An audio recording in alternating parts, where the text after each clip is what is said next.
আমাদের সিলেটের বহুত পুরো একজন আল্লাহর ওয়ালি, নাম হলো শাইখ কাতিয়া রহমতুল্লাহি আলাইহি, কুতবুল আলম শাইখুল ইসলাম হুসাইন আহমদ মাদানী রহমতুল্লাহি আলাইহির সুযোগ্য শাগরেদ।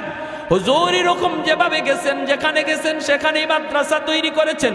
কারণ উনারা দেখতেন, উনারা জানতেন আসমানের কুটি হলো মাদ্রাসা, আসমানের খাম্বা হলো মাদ্রাসা। মাদ্রাসা যেখানে হবে এখানে রহমত থাকবেই থাকবে। যেদিকে গেছেন ওই দিকেই মাদ্রাসা তৈরি করেছেন। এজন্য বিদাতীদের দল, ভণ্ডদের দল হুজুরকে হত্যা করার জন্য ওরা ষড়যন্ত্র করে। ওই মৌলবীর কারণে তো আমরা গান বাজনা করতে পারি না, আমরা এক্সিবিশন করতে পারি না, যাত্রার প্যান্ডেল করতে পারি না। এই মৌলবীর হত্যা করা ছাড়া কোনো উপায় নাই, উপায় নাই। আল্লাহর ওলির কাছে একবার ডাকাতের দল ভরা মৌসুম, আপনারা জানেন সিলেট এলাকাতে অনেক বেশি বন্যা হয়।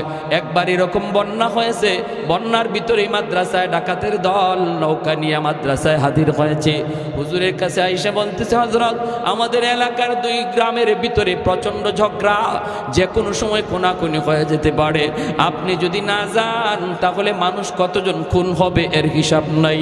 সবাই এক বাক্যে মেনে নিয়েছে, আপনি যেই সমাধান দিবেন এই সমাধান সবাই মেনে নিবে। ভাটি এলাকার মানুষগুলা হুজুরকে এইভাবেই মানত, এইভাবেই শ্রদ্ধা করত। হুজুর যেই জায়গায় যে হাজির, প্রচন্ড মারামারির ভিতরে মার থেমে যেত। চতুর্দিকে উপরের দিকে এরকম ভাবে ফায়ারিং হচ্ছে, কিন্তু আল্লাহর ওলি মাঝখানে যে যদি দাঁড়াইতেন সাথে সাথে দোনো পক্ষের রাগ গুসা পানি হয়ে যাইত। আল্লাহু আকবার। এত বড় বুজুর্গ, এত বড় আল্লাহর ওলি ছিলেন।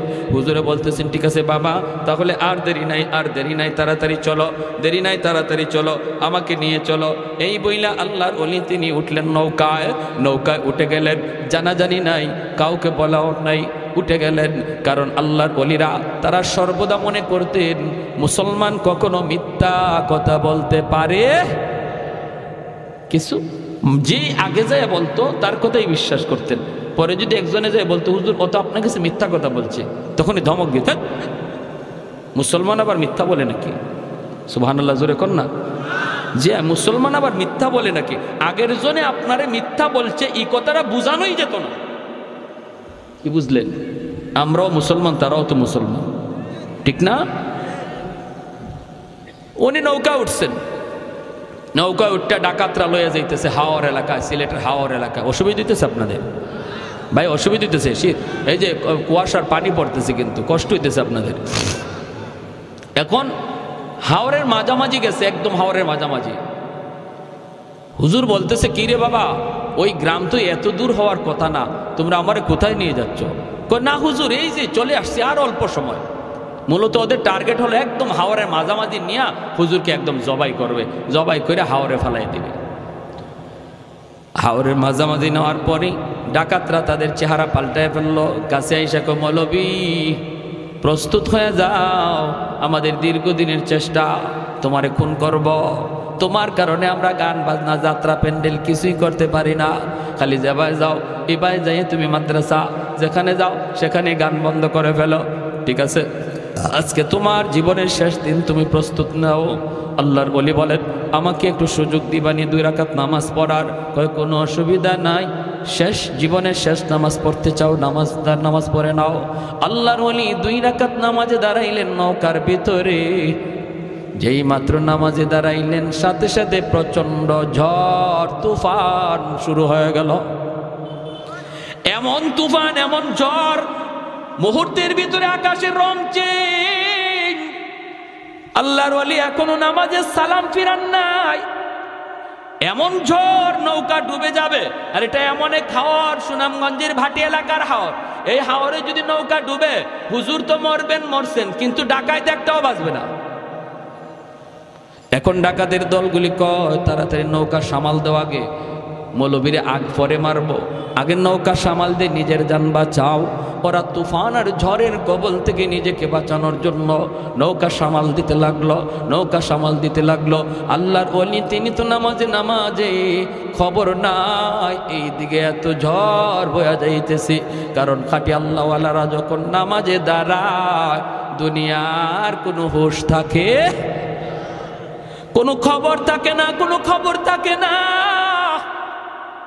ভাইরে উনিও নামাজ শেষ করছেন আর নৌকাও যাইয়া দেখা গেল একটা ঘাটে লাগলো। এত বড় হাওর থেকে কেমনে ঘাটের মধ্যে আসলো? ঘাটে লাগছে তো লাগছে, যে ঘাটে যায় লাগছে এটাও সুনামগঞ্জের থানার ঘাট, পুলিশ পাহারায় নিয়োজিত। নৌকা প্রায় 4টা বাজে একটা নৌকা ঘাটে লাগছে ঝড় তুফানের ভিতরে। পুলিশ টর্চ মাইরা মাইরা দৌড়ে আসতেছে। আই সেই পুলিশ যখন নৌকার মধ্যে টর্চ মারছে, মাইরে দেখে আল্লাহর কুতুব কুতবে জামান শাইখ কাতিয়া রাহিমাহুল্লাহ, যেই মাত্র হুজুরে দেখছে এমনি পুলিশেরা দৌড় দিয়া গেল, হুজুর আপনি এত রাতে নৌকায় কেন, আর এরা কারা? যেই মাত্র কইছে এরা কারা, ডাকাতের দল দিশা বিশা পায় না, কোথায় থানার আমরা ছিলাম, কোথায় কেমনে থানার ঘাটে এসে লাগলো, হায় আমরা কার বিরুদ্ধে লাগছিলাম? হুজুরের পায়ে পইরা পা ধইরা মাপ চাওয়ার কো, হুজুর জীবনের জন্য তওবা করলাম, গুনাহ তো সারছি আজীবন আপনার খাদেম হইয়া থাকবো, আমাদেরকে আজকের মতো বাঁচান।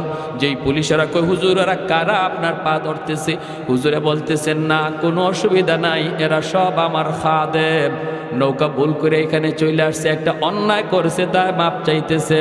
আল্লাহু আকবার। পুলিশদের কাছে পরিচয় দেন নাই ওরা যে ডাকাত। এই আল্লাহর ওলি এই ডাকাতদেরকে বলছিলেন, বাবা শুন, তোরা যে এমন ঘটনা ঘটাইছো আমার জীবদ্দশায় কারো কাছে বলবি না, আমার ইন্তেকালের পরে যদি বলতে চাও বলবা। আমরা আল্লাহর ওলির ইন্তেকালের পরেই খবরগুলা পাইছি এবং ওরা বলছে আমরা যে হুজুরের খাদেম, আমরা কিন্তু শুরুতে খাদেম ছিলাম না, আমরা হুজুরকে মারার জন্য ডাকাত সেজে এসেছিলাম, আমরা হলাম ডাকাত। কিন্তু ঘটনা ছিল এই আল্লাহর ওলির ওই কারামতের পর আমরা তওবা করে সবাই আল্লাহর ওলির খাদেম হয়ে গেছি। এজন্য রে ভাই উলামায়ে কেরামের কদর করো, উলামায়ে কেরামকে চিনো, মাদ্রাসাকে কদর করো, মাদ্রাসাকে কদর করো। আল্লাহ নবী রহমতের নবী বলেন, হাফেজে কোরআন জান্নাতের দিকে যায় আর কয় আল্লাহ আমার মা কই, আমার বাবা কই? আল্লাহ কইব যাও তার আব্বা আম্মারে জাহান্নাম থেকে উঠে আনো। জাহান্নাম থেকে বাপ্পারে যখন উঠে আনবে তার দাদা দাদি নানা নানি তখন উইটে কইব বাবা তোমরা তো তোমাদের সন্তানের উসিলায় আজকে জান্নাত পেয়ে গেছো, কিন্তু সে তো আমাদের নাতি, আমরা তো কত আদর করছি, কত মায়া করছি, আমি নানা আমি নানি কত মায়া করছি, আজকে আমরা বিপদে পড়ে গেছি বাবা, তোমরা তো মুক্তি পেয়ে গেছো। আমার ভাইটারে বইল একটু সুপারিশ করার জন্য। তার আব্বা আম্মা আয়েশা তার সাথে জান্নাতের দিকে রওনা দিবে, কিছু দূর যাইয়ে এই বাপ মা থেমে যাবে। ছেলে কইবা আব্বা তুমি থামছো কেন, আম্মা তুমি থামছো কেন? তখন মায়ে কানবো বাবায় কানবো, কান্দা কইব বাবা তুমি যদি তোমার বাপ মা সারা জান্নাতে না যাও আমরাও আমাদের বাপ মা সারা জান্নাতে যাইব না।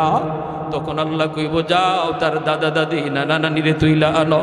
দাদা দাদি নানা নানিরে তুইলা আনার সময় এলাকার মানুষেরা তাদেরকে দইরা বলবে বাইরে তোমরা তো মুক্তি পেয়ে গেছো নাতির সুপারিশে, কিন্তু আমরা ওই এলাকার মানুষ যে এলাকার মাদ্রাসায় পইরা তোমাদের নাতি হাফেজ হইছে আলেম হইছে, আমরা ওই এলাকার মানুষ, আমরা মাদ্রাসাকে কদর করতাম, আমরা তার থাকার জায়গা করে দিছিলাম, খানার ব্যবস্থা করে দিছিলাম, আমরা তার সহযোগিতা করেছিলাম। একটু যায়া বইল মালিকের কাছে আমাদের জন্য যেন একটু সুপারিশ করে। দাদা দাদি নানা নানি আইসা ওই মানুষগুলার কথা তারে শোনাবে। তখন সে আল্লাহর কাছে কইব মালিক যাদের সহযোগিতায় আমি কোরআন সিনায় নিয়েছি ওই মানুষগুলাকে যদি আমার সাথে না দেও আমি জান্নাতে যাইমু না। আল্লাহ পাক তখন কইব যাও মানুষগুলোর জাহান্নাম থেকে উঠে আনো। উঠে আনার পরে একজনে কইব হুজুর আপনি আমারে চিনছেননি, আনাল্লাযী সাকাইতুকা মা, আমি আপনাকে একদিন এক গ্লাস পানি পান করাইছিলাম, আনাল্লাযী ওয়াহাবতু লাকা ওযুয়া, হুজুর আমাকে আপনি বুঝি চিনেন? আমি আপনারে একদিন এক বদনা ওজুর পানি দিছিলাম। নবী বলেন এইভাবে অসংখ্য মানুষ, কেউ কইব 1 বস্তা 2 বস্তা চাউল দিছি, কেউ কইব আমি 1000 টাকা দিছি। আপনি যেই মাদ্রাসায় পড়ছিলেন এই সহযোগিতা পাইয়াছি না, আপনি কোরআন নিছেন। আল্লাহ পাক কইব ফেরেশতারা আমার কোরআনের পাখিরে যতজনে চিনতেছে আর সে যতজনকে চিনে কোরআনের ইজ্জতের খাতিরে বরযাত্রীর মতো তার সাথে জান্নাতে দিয়া দাও। শামসুল হক ফরিদপুরি রহমতুল্লাহি আলাইহি বহুত বড় একজন বুজুর্গ ছিলেন, আপনারা নাম হয়তো শুনেছেন, সদস্য হুজুর হিসাবে সবাই চিনে। তিনি দীর্ঘদিন দারুল উলুম দেওবন্দে লেখাপড়া করেছেন। হুজুরের বাড়ি হলো এই যে গোপালগঞ্জের গহরডাঙ্গা। হুজুর একদিন যাবেন ঢাকা থেকে গহরডাঙ্গায়, নৌকায় উঠছেন। এই নৌকায় যখন উঠছেন তখন রাত হয়ে গেছে, ওনার বাড়ি পর্যন্ত নৌকায় পৌঁছায় দেবে। মাঝিও হুজুরের বাড়ি চিনে, অনেক প্যাসেঞ্জার নৌকায় উঠলো, ঘাটে ঘাটে মানুষকে নামায়া হুজুরের ঘাটটা একবার সব শেষে মাঝি কয় হুজুর আমি রাত 6টা বাজুক আমি আপনারে বাড়ি পৌঁছায় দিব, হুজুর আমি আপনারে চিনি, হুজুর একটু দোয়া করবেন। হুজুরের ঠিক আছে বাবা চলো। কনকনে কুয়াশার রাত, শীতের রাত, কুয়াশা, দেখাও যায় না ঠিক মতো, যাইতেছে মানুষ ঘাটে ঘাটে নামছে। হুজুরের ঘাট সবার পরে, আরো বেশ সময় লাগবে হুজুরের ঘাটে যাইতে। ওই অবস্থায় হুজুর বলতেছে বাবা মাঝি আমারে তুমি এখানেই নামায় দাও। কি কন? এখানেই নামায় দাও। কেন? বাবা আমার এখানে নামা। হুজুর এটা তো আপনার ঘাট না, এখানে যদি আপনি নামেন তাহলে আপনাকে বিশাল বড় একটা হাওর পায়ে হেঁটে যাওয়ার লাগবে, আর এত রাত, প্রচন্ড কুয়াশা, কিছু দেখা যায় না। হুজুর কেন আপনি এই কাজ করবেন? আপনার ঘাটে নৌকা যাবে। হুজুর বলতেছে বাবা তুই বুঝবি না, তুই আমাকে এখানে নামায় দে, দ্রুত নামা, আমার কাজ আছে, এখানে নামা, আমি হাওরটা পাড়ি দিয়ে পায়ে হেঁটে যাব। মাঝি অবাক হয়ে গেল। মাঝি মনে মনে কয় আমি চিন্তায় পড়ে গেলাম, হুজুরের এত রাতে কাজ কি? এত রাতে হাওরে হুজুরের কাজ কি? কয় তাহলে ঠিক আছে আমি নামাব ঠিক, কিন্তু আমি পিছনে পিছনে যাব। হুজুর কি কাজ করে একটু দেখার জন্য হুজুরকে নামায় দিল মাঝি। পিছনে পিছনে মাঝিও নামলো। হুজুরে দেখেন নাই, মাঝি দেখতেছে। কয় আমি দেখলাম হুজুর সামনের দিকে হাঁটতেছেন, প্রচন্ড কুয়াশা, ভালো করে দেখাও যায় না, আমাকে হুজুর দেখেন না, পিছনে আমি হুজুর খেয়াল করেন নাই, আমি একটু দূরে অবস্থান করতেছিলাম, আমি তো ঝাপসা ঝাপসা হুজুরকে দেখতেছি। যাইতেছেন, একটু পরেই তাকায় দেখি নামাইলাম আমি একজন, কিন্তু কিছুক্ষণ পরে দেখি হুজুরের ডানে বামে সামনে পিছনে শত শত মানুষের আওয়াজ। আমি অবাক হয়ে গেলাম, অবাক, ভয় পেয়ে গেলাম। নামাইলাম আমি একজন মানুষ, কিন্তু ওনার ডানে বামে এত মানুষের আওয়াজ। এরা কারা? এদের পরিচয় কি? পিছনে পিছনে আমি যাইতেছি, হুজুর ওদের সাথে কথা বলতেছেন, আর ওরা হুজুরকে, একজন মন্ত্রী মিনিস্টার যেভাবে হাঁটি এইভাবে হুজুরকে সামন দিক দিয়ে রাস্তা দেখে দেখে নিয়ে যাইতেছে। বাড়ি পর্যন্ত যাওয়া মাত্রই আমি দেখলাম লোকগুলা আর কেউ নাই, সবাই অদৃশ্য হয়ে গেল। হুজুর ঘরের ভিতরে ঢুকবেন, আমি যাইয়েই সালাম দিয়ে দিলাম, আসসালামু আলাইকুম ওয়া রাহমাতুল্লাহ। হুজুর আমাকে দেখে বলতেছেন বাবা তুমি এখানে কেমন করে? কই হুজুর আমি তো আপনার পিছনে পিছনে আসছি। কেন আসছো? কি জন্য আসছো? কি দেখছো? কয় হুজুর আমি যা দেখছি আমার ভিতরে পানি নাই, কলিজায় পানি নাই, আমি তো প্রচন্ড ভয় পাইছি হুজুর। হুজুর আগে বলুন এরা কারা? আমি নামাইলাম আপনাকে একা, কিন্তু এত মানুষ, এরা কারা? কি এদের পরিচয়? এবার হুজুর বলতেছে বাবা আমি বলতে পারি তোর কাছে এক শর্তে বাবা, আমার জীবদ্দশায় কারো কাছে কিছু বলবা না, কারো কাছে কিছু বলবা না। সে বলতেছে ঠিক আছে হুজুর আমি বলবো না। খাঁটি আল্লাহওয়ালারা তাদের নিজেদের কারামত কারো কাছে বলে না, কেউ দেখলে সেটা বলতেও নিষেধ করে। ঠিক কিনা জোরে বলেন? আর ভেজাল যত জায়গায় আছে খালি সাইনবোর্ড আর অ্যাডভার্টাইজ, ভেজাল যত আছে, আশিকি রসুল, মাহবুবে খুদা, গাউসে হামদানি, কুতুবে রব্বানি, সারাসুল্লি সুলকানি, নাম আর খুঁজে পাওয়া যায় না। নাম কই গেল? লকবার উপাধি পড়তে পড়তেই শেষ। ঠিক কিনা? এক লোক ময়মনসিংহ গেছে, আসার পথে প্রচন্ড কুয়াশা, এরকম বন্ড ফিসাব। ড্রাইভাররা কয় থাম, সামনে দেখোস না কিছুই দেখা যায় না, ওখানে দেখ একটা বোর্ডিং দেখা যায়, সিট আছে কিনা একটু দেখ। তো ড্রাইভার গেছে, গিয়া বোর্ডিং ম্যানেজার রেখায়, স্যার রাত বাজে প্রায় 3টা 2টা, বলতেছে স্যার আপনাদের হোটেলে কোনো সিট আছে? কয় সিট তো আছে, থাকবো কেটা? থাকবো কে? থাকবে আশিকে রসুল, মাহবুবে খুদা, গাউসে হামদানি, কুতুবে রব্বানি, সরাসরি সুলকানি, কইতে কইতে 16টা টাইটা। ম্যানেজারে ধর্মে ভাগো, সিট নাই। ম্যানেজারে ভাবছে 16টা সিট লাগবে। নাম যখন 16টা কইছে, ম্যানেজারে ভাবছে সিট লাগবে কয়টা? 16টা। কয় সিট নাই, সিট নাই ভাই, যান যান। আর কয় হুজুর সিট নাই। হুজুরে কয় সিট না হইলে কেমনি যাবি? যাওয়ার তো কোনো উপায় নাই। হোটেলের বারান্দায় গামছা বিছা, চাদর বিছায় রাত কাটা। হোটেলের বারান্দার মধ্যে চাদর বিছায় ঘুমায় রইছে। ফজরের সময় ম্যানেজার উঠছে, ওইটা দেখে এত মোটা এক হুজুর গড়াগড়ি করে শীতের মধ্যে কনকনে কাঁপে। কয়েক বেড়া ঘটনা কি? এখানে হুজুর নিয়ে এরম করো? কয় তুই হুজুর নিয়ে এখানে কি করো? তুই আমার কাছে ভিতরে সিট চাইলে না? আমি তো আপনার কাছে সিট চাইছি। কয়েক বেটা তুই তো সিট চাইলে 16টা, তাই বললে কি আমার কাছে 2টা সিটও নাই? এখন হুজুরে উঠছে, উঠতে কয় রে এই টাইটেলে আমার দুনিয়াতেও সিট দিল না, মরণের পরেও সিট দিত না, ঠিক না?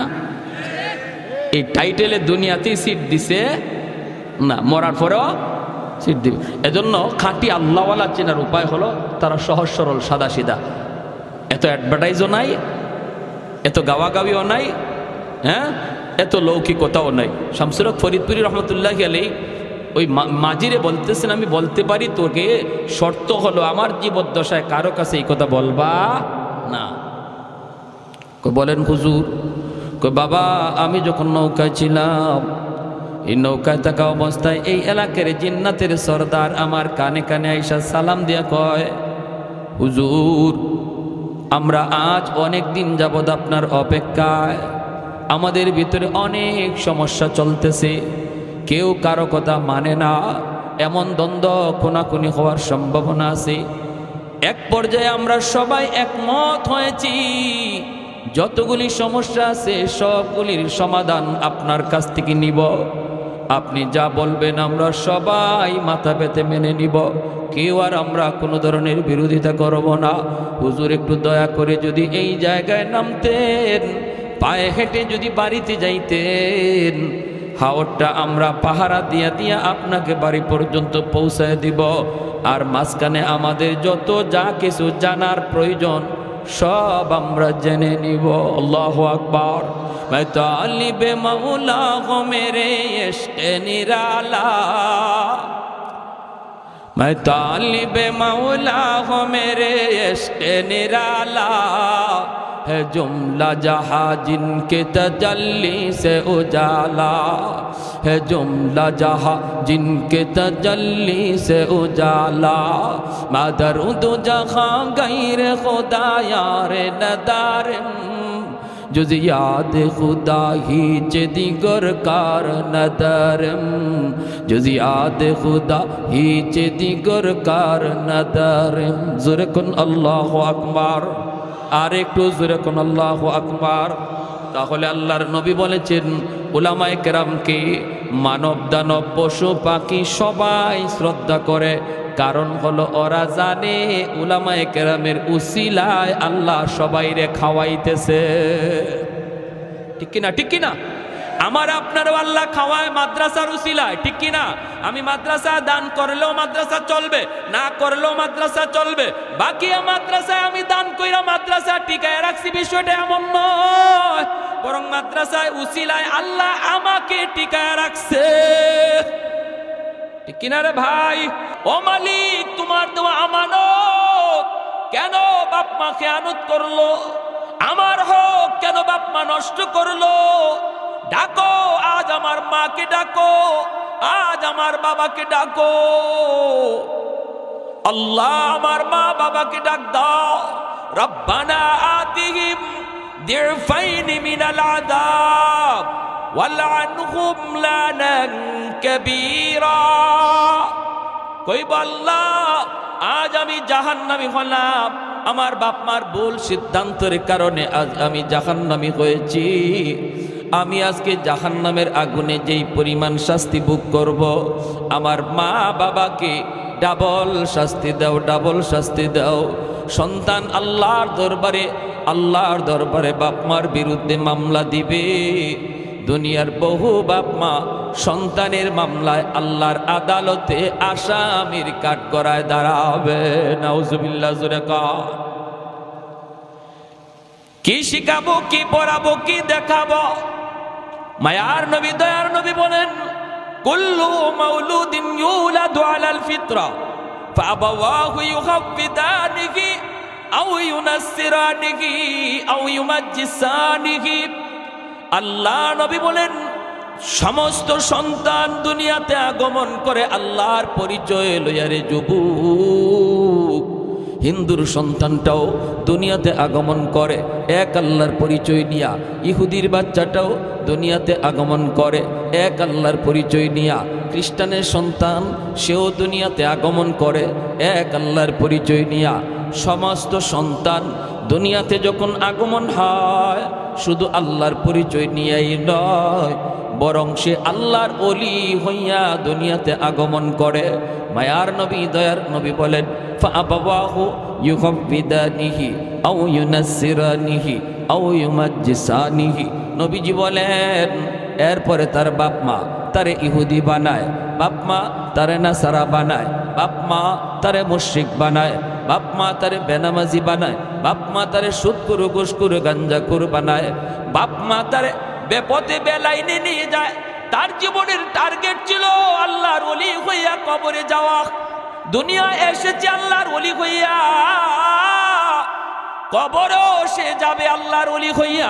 মাঝখানে তারে ভিন্ন পথে চালাইল কে? ভিন্ন পথে নিয়ে গেল কে? আল্লাহ নবী বলেন, তার এক নাম্বার দায়ী মা, এক নাম্বার দায়ী হলো বাবা। তার ভিন্ন পথে চলে যাওয়ার জন্য যেই সমস্ত মানুষগুলি আল্লাহর আদালতে আসামির কাঠগড়ায় দাঁড়াবে, নবী বলেন সবার আগে থাকবে বাপ মা। ওই বাপ মাকে আল্লাহ পাক রব্বুল আলামিন জিজ্ঞেস করবে, বাবার চেয়ে মাকে আল্লাহ বেশি জিজ্ঞেস করবে। মা সন্তান মাকে বেশি টাইম পায়, গর্বেও ছিল মার কাছে, দুধও খাইছে তখনও মায়ের সাথে। ছোট্ট বয়স বাবা বাহিনী থাকে, মাকে সন্তান বেশি টাইম পায়। এজন্য মার জবাবদিহিতা বাবার চেয়ে বেশি হবে, মার জবাবদিহিতা আল্লাহর কাছে মায়ের বাবার চেয়ে বেশি হবে।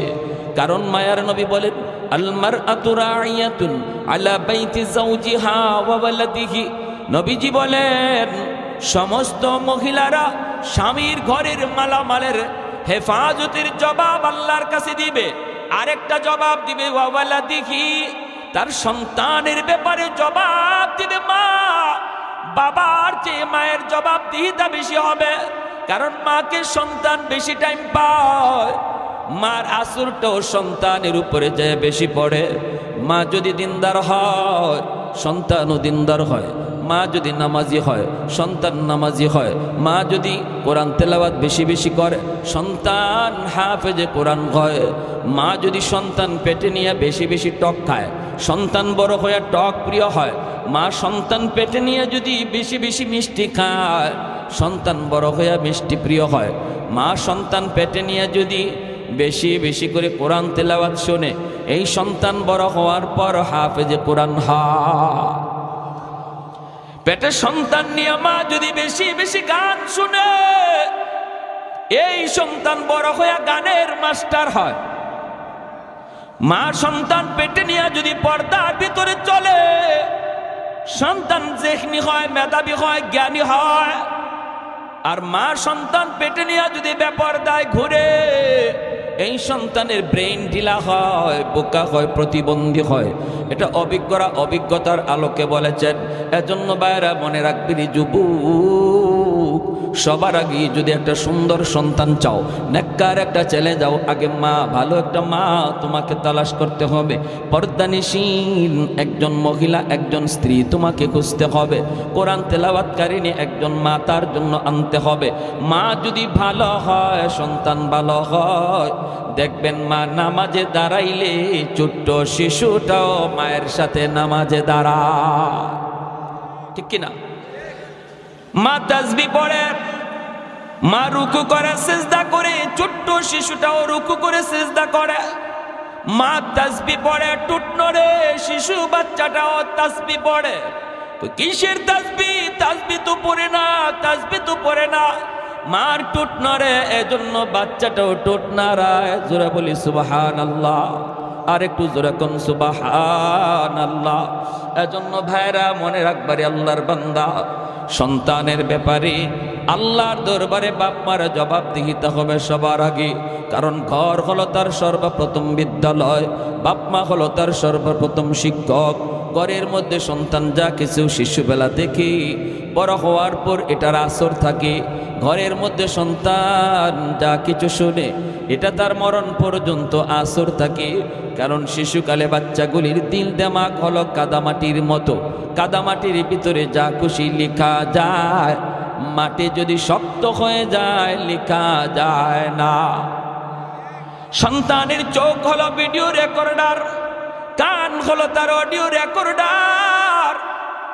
চোখ দিয়ে আপনার সন্তান যা কিছু দেখবে ঘরের ভিতরে সব কিছু চোখের মধ্যে রেকর্ড করে রাখে। কান দিয়ে আপনার শিশু বাচ্চাটা করে যা শুনে সব কিছু কানের মধ্যে রেকর্ড করে রাখে। যেদিন সে বড় হওয়ার পর সাপ্লাই দেয়, এতদিন পর্যন্ত যা কিছু রেকর্ড করেছে বড় হওয়ার পরে তাই সাপ্লাই দেয়। এখন যদি আপনার সন্তানের কানের মধ্যে আপনি গান রেকর্ড করান, ঘরের ভিতরে নাটক চলছে, ঘরের ভিতরে সিনেমা চলছে, টেলিভিশনের আওয়াজ চলছে, ছোট্ট বাচ্চাটা বুঝে না কিন্তু গানের আওয়াজ তার কানে রেকর্ড হয়ে রয়েছে। ছোট্ট বাচ্চা সিনেমার কোনো অনুষ্ঠান বুঝে না কিন্তু নাচ গানের দৃশ্য তার চোখে রেকর্ড হয়ে থাকে। এটা আল্লাহর পক্ষ থেকে দেওয়া তাকে দুইটা রেকর্ডার। চোখ হলো তার ভিডিও রেকর্ডার, কান হলো তার অডিও রেকর্ডার। আমরা মনে করি শিশু বাচ্চা বুঝে না, কিন্তু না না, শিশু বাচ্চা সব বুঝে, সব কিছু তার রেকর্ড হয়ে থাকে। যেদিন সে সাপ্লাই দেয়, যদি কানের ভিতরে গান রেকর্ড করে থাকি তখন গানই সে সাপ্লাই দিবে। আর যদি কানের ভিতরে কোরআন তিলাওয়াত রেকর্ড করে তাহলে সে কোরআন তেলাওয়াত বাজাবে, ঠিক কিনা? ট্যাপের ভিতরে যদি আপনি গান রেকর্ড করেন আর এই ট্যাপ নিয়ে যদি সিনেমা হলের ভিতরেও বাজান, ট্যাপকে যদি আপনি বলেন তোর পায়ে ধরি তুই এখানে কোরআন তেলাওয়াত বাজ, তুই এখানে তেলাওয়াত যদি রেকর্ড করেন আর সিনেমা হলের ভিতর নাপাক জায়গায়ও যদি ট্যাপ নিয়ে বাজান, তখন নাপাক জায়গা বুঝবে না, ট্যাপ থেকে কোরআন তেলাওয়াত বের হবে, ঠিক কিনা? আর যদি ট্যাপের মধ্যে আপনি গান রেকর্ড করেন, মসজিদের ভিতরে নিয়ে ট্যাপ ঢুকান আর বলেন ট্যাপ তোর পায়ে ধরে বলতেছি, এটা মসজিদ আল্লাহর ঘর, তুই গান বাজবি না, আপনার কথা ট্যাপ শুনবে? শুনবে? ট্যাপ বলবে আরে আহম্মক বোকা, তুই আমার মধ্যে রেকর্ড করলি গান আর শুনতে চাস কোরআন তেলাওয়াত, এটা কেমন করে হয়? এটা কোনোদিনই তো হবে না। মসজিদের ভিতরে বাজাইলেও সে গানই বাজবে। এজন্য আপনার সন্তানের দিল আর দেমাগের ভিতরে শিশুকালে যদি মাদ্রাসায় ভর্তি করায়া তার কোরআন তেলাওয়াত রেকর্ড করানো হয়, যদি তার কানের ভিতরে তেলাওয়াত আর চোখের মধ্যে কোরআন তেলাওয়াতের দৃশ্য রেকর্ড করা হয়, আল্লাহর নাম তার হৃদয়ের ভিতরে খুদাই করে লিখে দেওয়া হয়, যদি পরকালের ফিকির তার অন্তরে ঢুকায় দেওয়া হয়, এরপরে যদি আপনি তারে কলেজেও পড়ান, ভার্সিটিতেও পড়ান, নাস্তিকদের ভিড়েও যদি যায়, ঢাকা ইউনিভার্সিটির বাংলা বিভাগেও যদি আপনার সন্তান পড়ে যেখানে নাস্তিকগুলি চতুর্দিকে ভিড় করা, সেখানেও সে নাস্তিক হবে না, বরং ইসলামের সৈনিক হবে, আল্লাহর সৈনিক হবে, রসুলের সৈনিক হবে, উলামায়ে কেরামের পক্ষে থাকবে, কোরআনের পক্ষে থাকবে। আওয়াজ দিয়ে এখন ঠিক কিনা? আর যদি শিশুকালে দিন না শিখান, শিশুকালে যদি তার দিন না শেখান, শিশুকালে যদি তার কোরআন না শেখান, শিশুকালে যদি তার ইসলাম না শেখান, তাহলে এই ছেলে বড় হওয়ার পর যত চেষ্টাই করেন লাইনে থাকবে না, সে বেলাইনে চলে যাবে। বাপ মার সাথে বেয়াদবি করবে, আলেম ওলামার সাথে বেয়াদবি করবে, মাদ্রাসার সাথে বেয়াদবি করবে, নামাজ পড়বে না, হালাল হারাম চিনবে না, হ্যাঁ, যা পাইবে তাই খাবে। ঠিক কিনা জোরে কর প্যারে হাজিরিন।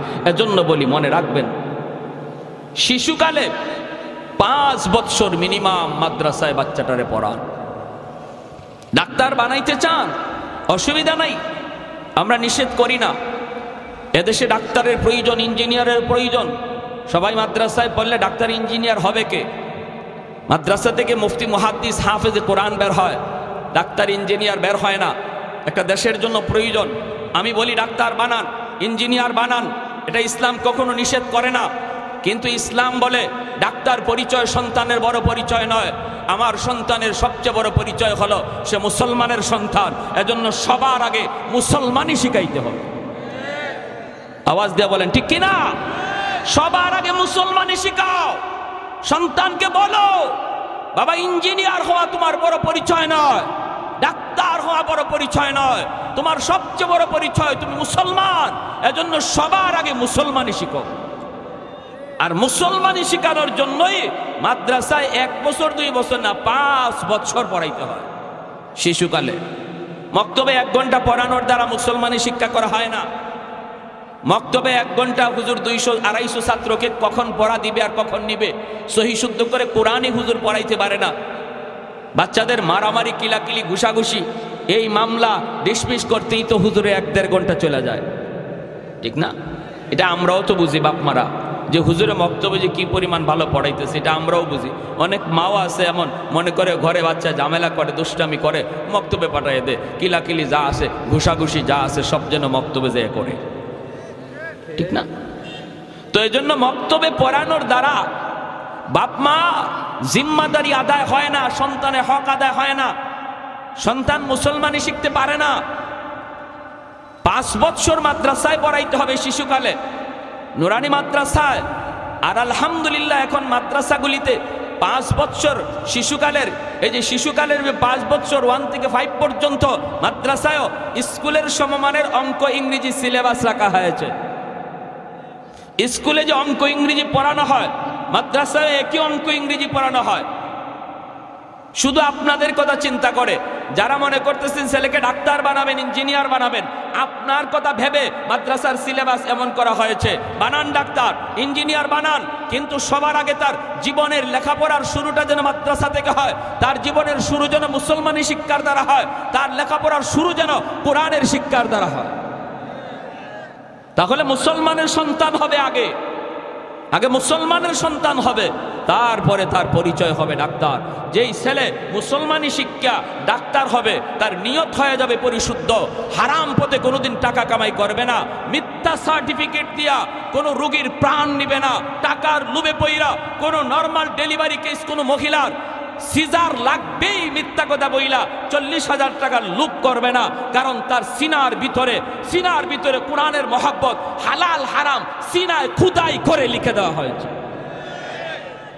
সমাজে এমন ডাক্তারও আসেনি না নাই? নর্মাল ডেলিভারি হবে এটা ডাক্তার ভালো করে জানে, এরপরেও বিল বেশি আসবে না যদি সিজার করা না হয়। তাই ডাক্তার রিপোর্ট দেয় সিজার করতেই হবে, না করলে বাচ্চাও মারা যাবে, মাও মারা যাবে। ভয়ে আমরা কই স্যার যেভাবে যত টাকা লাগে আমার বাচ্চা বাঁচান, আমার বিবিরে বাঁচান, এইরকম দিয়া ডাক্তার কয়, মনে মনে হাসে কয় আমি তো ইডেই চাইছি। ঠিক না? ডাক্তার মনে মনে কয় আমি তো ইডেই চাইছি।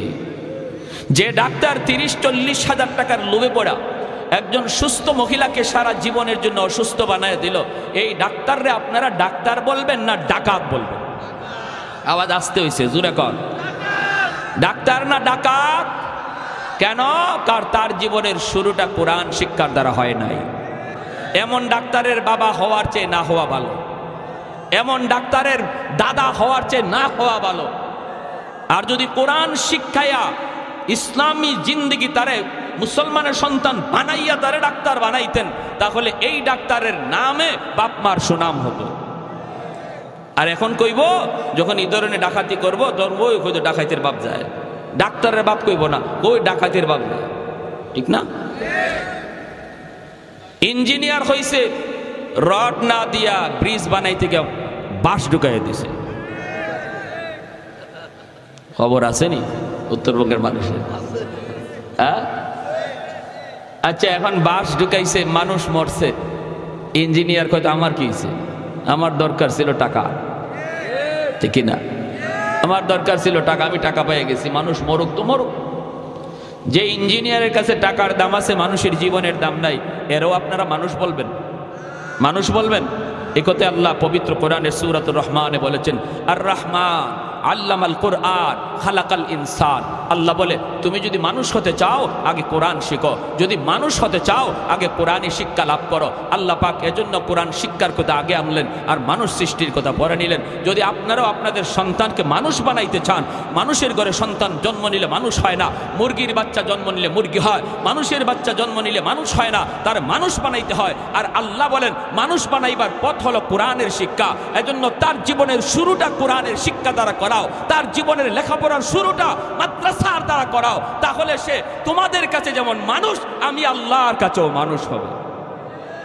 আর যদি মাদ্রাসা শিক্ষার দ্বারা তার জীবনের সূচনা না হয়, হালাল হারাম না চিনে, জায়েজ না জায়েজ কিছুই না বুঝে, শুধু টাকার টাকা চায়, শুধু দুনিয়া চায়, আল্লাহ বলেন সে তোমাদের কাছে মানুষ হলো, আমি আল্লাহর কাছে মানুষ নয়। আমার ভাইয়েরা, বন্ধুরা, যুবক, এজন্য বলতেছিলাম বাপ মা বহুত বড় এক ফ্যাক্টর। বাপ মার সিদ্ধান্ত যদি সঠিক হয়, সন্তানের ভবিষ্যৎ আলোকিত হবে। বাপ মার সিদ্ধান্ত যদি রং হয়, সন্তানের ভবিষ্যৎ অন্ধকার হবে। বাপ মার সিদ্ধান্ত যদি সঠিক হয়, সন্তানের ভবিষ্যৎ আলোকিত হবে। সবার আগে বাপ মার সিদ্ধান্ত নিতে হবে, আমার সন্তানের জীবনের লেখাপড়া আমি গান শোনায় শোনায় করাবো, নাকি কোরআন তেলাওয়াত শোনায় শোনায় তার জীবন শুরু করাবো। তার জীবনের লেখাপড়া কোরআন তেলাওয়াতের দ্বারা হবে নাকি গান দ্বারা হবে, এই সিদ্ধান্ত নিবে তার মা, সিদ্ধান্ত নিবে তার বাবা রে। মায়ার নবী বলেন যদি এই সিদ্ধান্তে বাপ মা সঠিক সিদ্ধান্ত দেয়, তাহলে সন্তানের ভবিষ্যৎ আলোকিত হবে। আল্লাহর আদালতে আসামির কাঠগড়ায় দাঁড়াইতে হবে না। আর যদি সিদ্ধান্ত রং হয়, তাহলে সন্তান পথভ্রষ্ট হবে, সন্তানের ভবিষ্যৎ অন্ধকার হবে। কিয়ামতের ময়দানে আল্লাহর দরবারে এই সন্তানের মামলায় বাপ মা আসামি হওয়া লাগবে। কিয়ামতের ময়দানে বহু বাপ মা সন্তানের মামলায় আটকা পড়ে যাবে। তার নামাজ, তার রোজা, তার হজ, তার জিন্দগির ব্যক্তিগত আমল বড় ভালো ছিল, কিন্তু সন্তানের হক আদায় না করার কারণে বহু বাপ মা আল্লাহর আদালতে কাঠগড়ায় দাঁড়ায় থাকবে, বাঁচবার কোনো পথ থাকবে না। ওই দিন কিন্তু সন্তান বিন্দু পরিমাণ মায়া করবে না। আল্লাহ বলবেন বান্দারে, নামাজ তোমার এক ওয়াক্ত কাজা হয়েছে, আমি আল্লাহ মাফ করে দিলাম। রোজা তোমার এক ওয়াক্ত কাজা হয়েছে, যাও আমি আল্লাহ মাফ করে দিলাম, এটা আমার হক। কিন্তু সন্তানের হক তুমি নষ্ট করেছো, তারে আমি আল্লাহর পরিচয় শিখাও নাই, ইসলাম ধর্ম সম্পর্কে তারে জ্ঞান দাও নাই, না তারে মুসলমানি শিখাও নাই, যার জন্য আজকে সে জাহান্নামী। আমার আদালতে তোমার বিরুদ্ধে মামলা দায়ের করেছে, এই মামলার ব্যাপারে আমি আল্লাহ কিছু জানি না। যেভাবে পারো সন্তানের কাছ থেকে মামলা ডিসমিস করো। বাবা সন্তানের কাছে মাপ চায়, মা সন্তানের কাছে মাপ চায়, কিন্তু সন্তান ওই দিন মাপ দিবে না। হাসরের মাঠে সন্তান বাবাকে চিনবে না, বাবা সন্তানকে চিনবে না। যেই সন্তানের জন্য শরীরে রক্ত পানি করলাম, যেই সন্তানের জন্য রাতকে দিন বানাইলাম, এই সন্তান হাসরের মাঠে বাবার পরিচয় দিবে না, মার পরিচয় দেবে না। সন্তান চাইবে বাপ মারে বিপদে ফেলাইয়া কেমন করে নিজে বাঁচতে পারে? বাবাই চাইব দুষ্টা সন্তানের ঘাড়ে চাপাইয়া কেমন করে বাবা বাঁচতে পারে? স্বামী চাইব স্ত্রীর ঘাড়ে দোষ চাপাইয়া নিজে বাঁচতে, স্ত্রী চাইব স্বামীর ঘাড়ে দোষ চাপাইয়া নিজে বাঁচতে। এইভাবে হাসরের ময়দানে সবাই শুধু ইয়া নফসি করবে, কেউ কারো দিকে কোনো খেয়াল রাখবে না। এমনকি নবীরা পর্যন্ত আব্বা আমার কোথায় এই কথা বলবে না। নবীরা পর্যন্ত মালিক আমার মা কোথায় এই কথা হাসরের মাঠে বলবে না। দুনিয়াতে কোনো মানুষ আল্লাহ আমার মা কই বাপ কই হাসরের মাঠে বলবে না। সবাই শুধু নিজের জন্য ইয়া নফসি বলবে। আল্লাহ আমাকে বাঁচাও।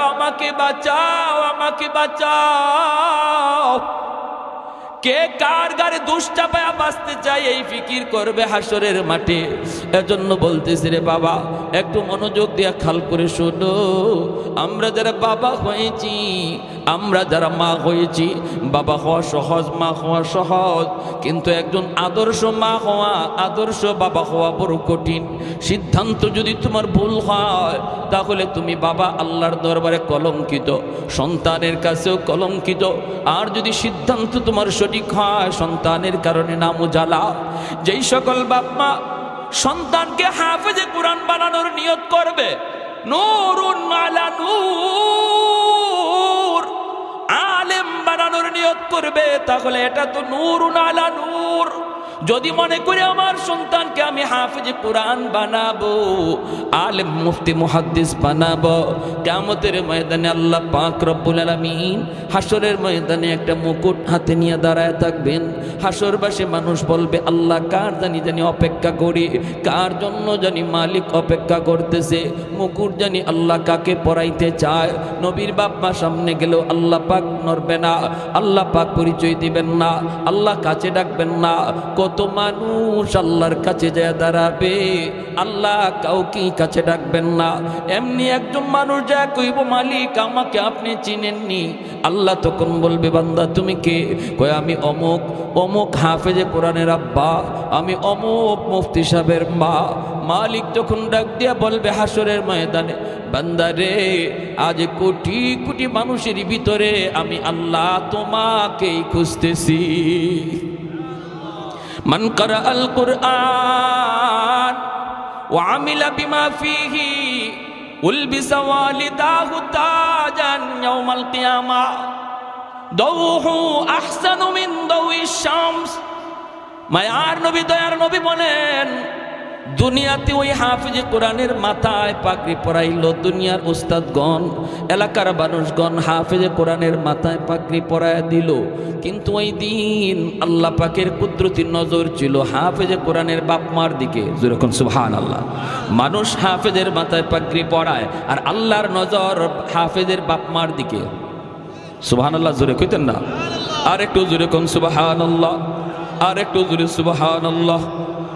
আল্লাহু আকবার। লা জিদ্দা ওয়ালা নিদ্দা ওয়ালা হাদ্দা লিমাওলা, লা জিদ্দা ওয়ালা নিদ্দা ওয়ালা হাদ্দা লিমাওলা।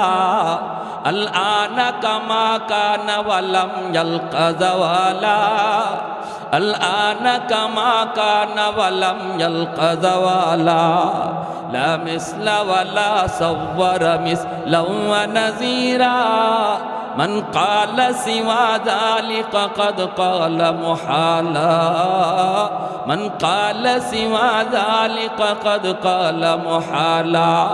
لا ولد ولا والد لا عم وخالا، لا شبه ولا مثل ولا كفوا لمولا. জোরে সুরে বলি আল্লাহু আকবার। আর একটু জোরে মুসলমানের আওয়াজে আল্লাহু আকবার। আমাদের আওয়াজ যত উঁচু হবে ইসলামের দুশমনদের আওয়াজ তত নিচু হবে, ঠিক কিনা জোরে বলেন। আজকে বলুন তো, বাংলার জমিনে নাস্তিক বেশি না ইমানদার বেশি? ইমানদার বেশি, নাস্তিক কম। এরপরও ইমানদাররা, ইমানদারদের সামনে নাস্তিকদের তো লাফালাফি। কারণ কি? একমাত্র কারণ আমাদের আওয়াজ ছোট হয়ে গেছে, ইমানদারের আওয়াজ ছোট হয়ে গেছে।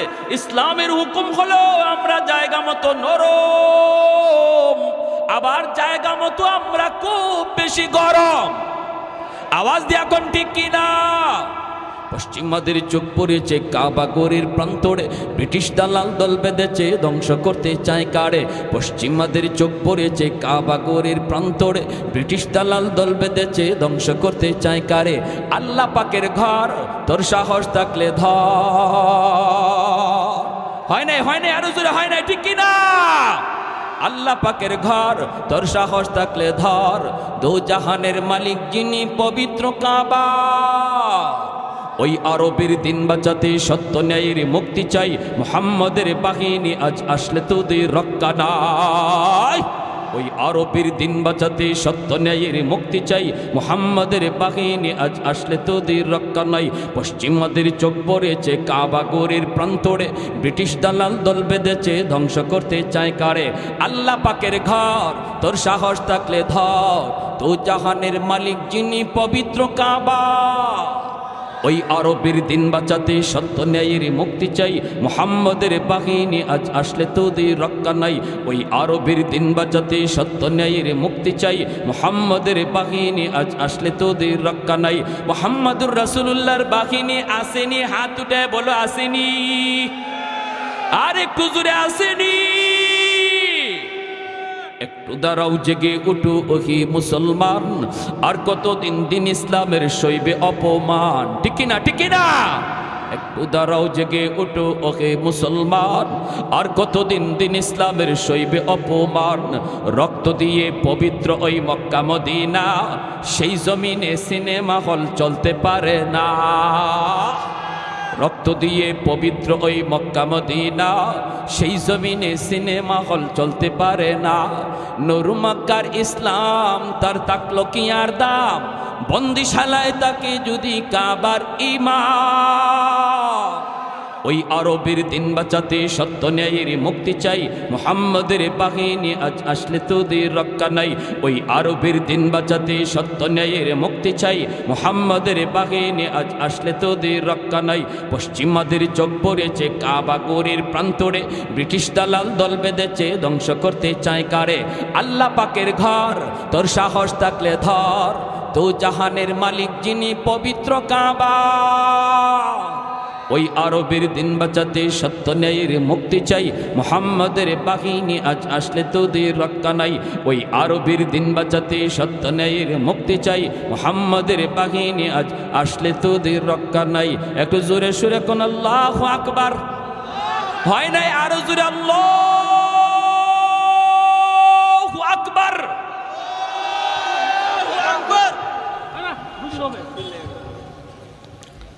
কি ভাই ভয় পাইছেন? কেউ লালমনিরহাটের মানুষ ভয় পাইছেন? আমরা কার সৈনিক? আরো জোরে কার? আল্লাহ তুমি কবুল করো, জোরে বলি আমিন। আরো জোরে বলি আমিন। ভাইয়েরা আমার, এজন্য কি আমার এই পর্যন্ত আলোচনার নতিজা হলো, যদি বাপমা আল্লাহর আদালতে কাঠগড়ায় দাঁড়ানো থেকে বাঁচতে হয়, তাহলে সন্তানের জীবনের লেখাপড়া শুরু স্কুল থেকে না মাদ্রাসা থেকে করতে হবে? সবাই কথা কয় না। স্কুল থেকে না মাদ্রাসা থেকে? স্কুলে ফরাইলেও মাদ্রাসা থেকে, ঠিক না? স্কুলে ফরাইলেও মাদ্রাসা থেকে তার জীবনের লেখাপড়া শুরু হবে। ইসলামী শিক্ষা, মুসলমানি শিক্ষা লাভ করার পর তারে ডাক্তার বানাবো। কারণ আমার সন্তানের বড় পরিচয় ডাক্তার নয়, সবচেয়ে বড় পরিচয় সে মুসলমান। এজন্য সবার আগে মুসলমানি শিখতে হবে। আর এজন্যই মাদ্রাসাগুলোতে স্কুল কলেজের অঙ্ক ইংরেজি রাখা হয়েছে। বিশ্বাস না হলে আপনারা মাদ্রাসায় ঢুকে দেখেন, যে দেখি হুজুর স্কুলের ওয়ানের অঙ্ক ইংরেজি মাদ্রাসা আসেনি, 2 এর অঙ্ক ইংরেজি 2-তে আসেনি, 3 এর অঙ্ক ইংরেজি 3-তে আসেনি। যদি আমার কথা বিশ্বাস না হয় তখন দিয়েন না। আপনারা দেখবেন, যদি দেখেন যে হয় স্কুলে অঙ্ক ইংরেজি তো মাদ্রাসা আছে, তাহলে অসুবিধা কি? ক্লাস 5 পর্যন্ত মাদ্রাসায় পড়ার পর আপনার সন্তান অনায়াসে 6 থেকে ভর্তি হবে, হাই স্কুলে ভর্তি হবে। তার আবার স্কুলে 1 থেকে পড়া লাগবে না, হাই স্কুলে ভর্তি হবে। লাভ কি হবে? এই 5 বছরের ভিতরে মুসলমানি শিখবে, 5 বছরের ভিতরে কোরআন শিখবে, 5 বছরে সে আল্লাহকে চিনবে, 5 বছরে সে আখিরাত জানবে, 5 বছরের ভিতরে তার অন্তরে আল্লাহ রসুলের দাম খুদাই করে লিখে দেওয়া হবে। সে ভার্সিটিতে গেলেও নাস্তিক হবে না, কলেজে পড়লেও বেনামাজি হবে না, বাপ্পার সাথে বেয়াদবি করবে না, আলেমদের সাথে বেয়াদবি করবে না, সে নবীর সৈনিক হবে, আল্লাহর সৈনিক হবে। আমরা তো এটাই চাই নাকি? এটা চাই কি না? ঢাকা ইউনিভার্সিটি বাংলা বিভাগে পড়লো, নাস্তিকদের ভীরু আপনার সন্তান তাকবীরে আওয়াজ তুলবে, নাস্তিকদের ভীরু নারায়ে তাকবীরে আওয়াজ তুলবে, কারণ তার শিশুকালে কলিজার মধ্যে আপনি 5 বছর কোরআন ঢুকাইয়া দিয়েছেন। আল্লাহ তুমি সকল বাপ মাকে কবুল করো, জোরে কই আমিন, আরো জোরে বলি আমিন। আর যদি সন্তানকে আলেম হাফেজ বানাইবার নিয়ত করেন, তাহলে হাসরের মাঠে আল্লাহ কইব আমি তো তোমারই খুঁজতেছি, জোরে কোন সুবহানাল্লাহ। কারণ দুনিয়ার জগতে তোমার সন্তানের মাথায় যখন পাগড়ি পরায় দেয়, আমি আল্লাহর কুদরতির নজর ছিল তোমরা বাপ মার দিকে। সমাজের মানুষগুলি তোমরা বাপ মাকে কত বাধা দিয়েছে, না না সন্তানটারে মাদ্রাসায় দিও না, কারণ মাদ্রাসায় পড়লে পরে জীবন কেমন করে চালাবে, বউ পালবে কেমন করে, সংসার চালাবে কেমন করে, জীবন চালাবে কেমন করে, কত প্রশ্ন কত প্রশ্ন কত প্রশ্ন। কিন্তু তোমরা বাপ মা মানুষের কথায় কান দাও নাই। তোমরা বলেছিলে, আমরা শুনেছি মানুষ সৃষ্টির আগেই আল্লাহ রিজিকের ব্যবস্থা করে। সুবহানাল্লাহ কোন? আল্লাহ মানুষ সৃষ্টির আগেই রিজিকের ব্যবস্থা করে। আমার আব্বা আমাকে যখন মাদ্রাসায় দেন, আমার চাচারা বিরোধিতা করেছেন, আমার চাচারা বলেছেন পোলাটারে আপনি কেমন করে মাদ্রাসায় দিতেছেন, আমি ক্লাস 5-এ বৃত্তি পেয়েছিলাম, এত একটা ভালো লেখাপড়ার মধ্যে স্কুলের মধ্যে ফার্স্ট পেয়েছিলাম। আমার আব্বা আমাকে সর্বপ্রথম স্কুলে ভর্তি করেছিলেন। কেন করেছিলেন এর কারণটা আমি বলি। আমাদের সময়ে মাদ্রাসার এই সিলেবাস ছিল না, বর্তমানে যে সিলেবাস অঙ্ক ইংরেজি মাদ্রাসায় ঢুকানো হয়েছে, আমাদের সময়টাতে এমন ছিল না রে যুবক, কেমন ছিল না। এজন্য আমার আব্বা অঙ্ক ইংরেজিতে একটু ভালো থাকার জন্য আগে আমার এক প্রাইমারি স্কুলে পড়াইছেন, আর বলছেন বাবা লেখাপড়া হবে তোমার জীবনের শেষ হবে লেখাপড়া মাদ্রাসায়। শুরুটা করলাম অঙ্ক ইংরেজি কিছুটা ধারণা নেওয়ার জন্য। আমি স্কুলে যেতাম আর কানে কানে শুনতাম শুধু মাদ্রাসা মাদ্রাসা মাদ্রাসা। আব্বা আমারে সকালে নিয়ে যেতেন স্কুলে, বিকালে নিয়ে যেতেন মাদ্রাসায়। মাদ্রাসায় গিয়ে মাদ্রাসার ক্লাসগুলি দেখতাম, ছাত্রদের সাথে বইতাম। আমার চাচারা যখন বিরোধিতা করলো, পুলাটার জীবন বুঝি শেষ। হ্যাঁ, আপনি এত ট্যালেন্ট একটা পুলারে মাদ্রাসায় দিয়া দিলেন। আমার আব্বা কয় কেন, কি হয়েছে? জীবন পালবে কেমন করে? আব্বা বলেছিলেন, উলামায়ে কেরামের জবানে শুনেছি মানুষ সৃষ্টির আগে আল্লাহ রিজিকের ব্যবস্থা করে। জোরে কোন সুবহানাল্লাহ। অতএব আমার সন্তান কেমন করে চলবে, কেমন করে দুনিয়া কাটাবে, কেমন করে সংসার চালাবে, এই টেনশন আমার করা লাগবে না, কারণ এই টেনশন আমার করতে হবে না, আল্লাহ আগে ব্যবস্থা করে রেখেছে। এজন্য আমার চাচারা যত বিরোধিতা করলো, আমার আব্বা সিদ্ধান্তের উপরে অটল। আমার সাথে যতজন স্কুলে পড়ছে একজন মাদ্রাসায় ভর্তি হয় নাই, আমি একাই শুধু মাদ্রাসায় গিয়েছিলাম, আর ওরা সবাই হাই স্কুলে ভর্তি হয়েছিল। এজন্যই কিয়ামতের ময়দানে আল্লাহ বলবেন ও দুনিয়ার হাফিজে কোরআনের বাপ মা, আলেমের বাপ মা, মানুষগুলি তোমার সামনেই সন্তান নিয়ে স্কুলে গেছে, কলেজে গেছে, কিন্তু তুমি স্রোতের উল্টা চলছো। মানুষ চলছে স্রোতের তালে তালে, নদীর স্রোত যেই দিকে চলতেছিল তুমি স্রোতের উল্টা হাঁটতেছিলা। আমি আল্লাহকে পাওয়ার জন্য, এজন্য আজ তোমার ছেলের মাথায় পাগড়ি পরায় উস্তাদ। মানুষের নজর হলো তোমার সন্তানের চেহারায়, আর আমি আল্লাহর নজর হলো তোমরা বাপ মার দিকে। কিয়ামতের ময়দান আমি আল্লাহ তোমাদেরকে নিজের হাতে পুরস্কৃত করব। এজন্য নবীর বাবার মাথায় আল্লাহ পাগড়ি পরাবে না, কিন্তু একজন হাফিজে কোরআন আলেমের বাপ মার মাথায় আল্লাহ নিজের হাতে পাগড়ি পরায় দিবে। একটু আওয়াজ দিয়া কোন সুবহানাল্লাহ। হাসরের মাঠে আল্লাহ ডাকও দিবে, ও হাফিজে কোরআনের মা, ও মুফতি সাহেবের আব্বা, ও মুহাদ্দিস সাহেবের আব্বা। দুনিয়ার জমিনে মানুষ আপনারে যেই নামে ডাকছে, মানুষ যেমন ডাক দিছে ও মুফতি সাহেবের আব্বা, ও মৌলানা সাহেবের বাবা, ও ইমাম সাহেবের আব্বা, এইভাবে মানুষ আপনাকে সম্মানের সাথে ডাক দিয়েছে, নাম ধরে ডাক দেয় নাই। হাসরের ময়দানে আল্লাহর নবী বলেন, আল্লাহ পাক নিজেও ওই দিন আব্দুর রহিম আব্দুল করিম কয়ে ডাক দিবে না, বরং আল্লাহ নিজেও ডাক দিব ও ইমাম সাহেবের আব্বা, ও হাফিজ সাহেবের আব্বা।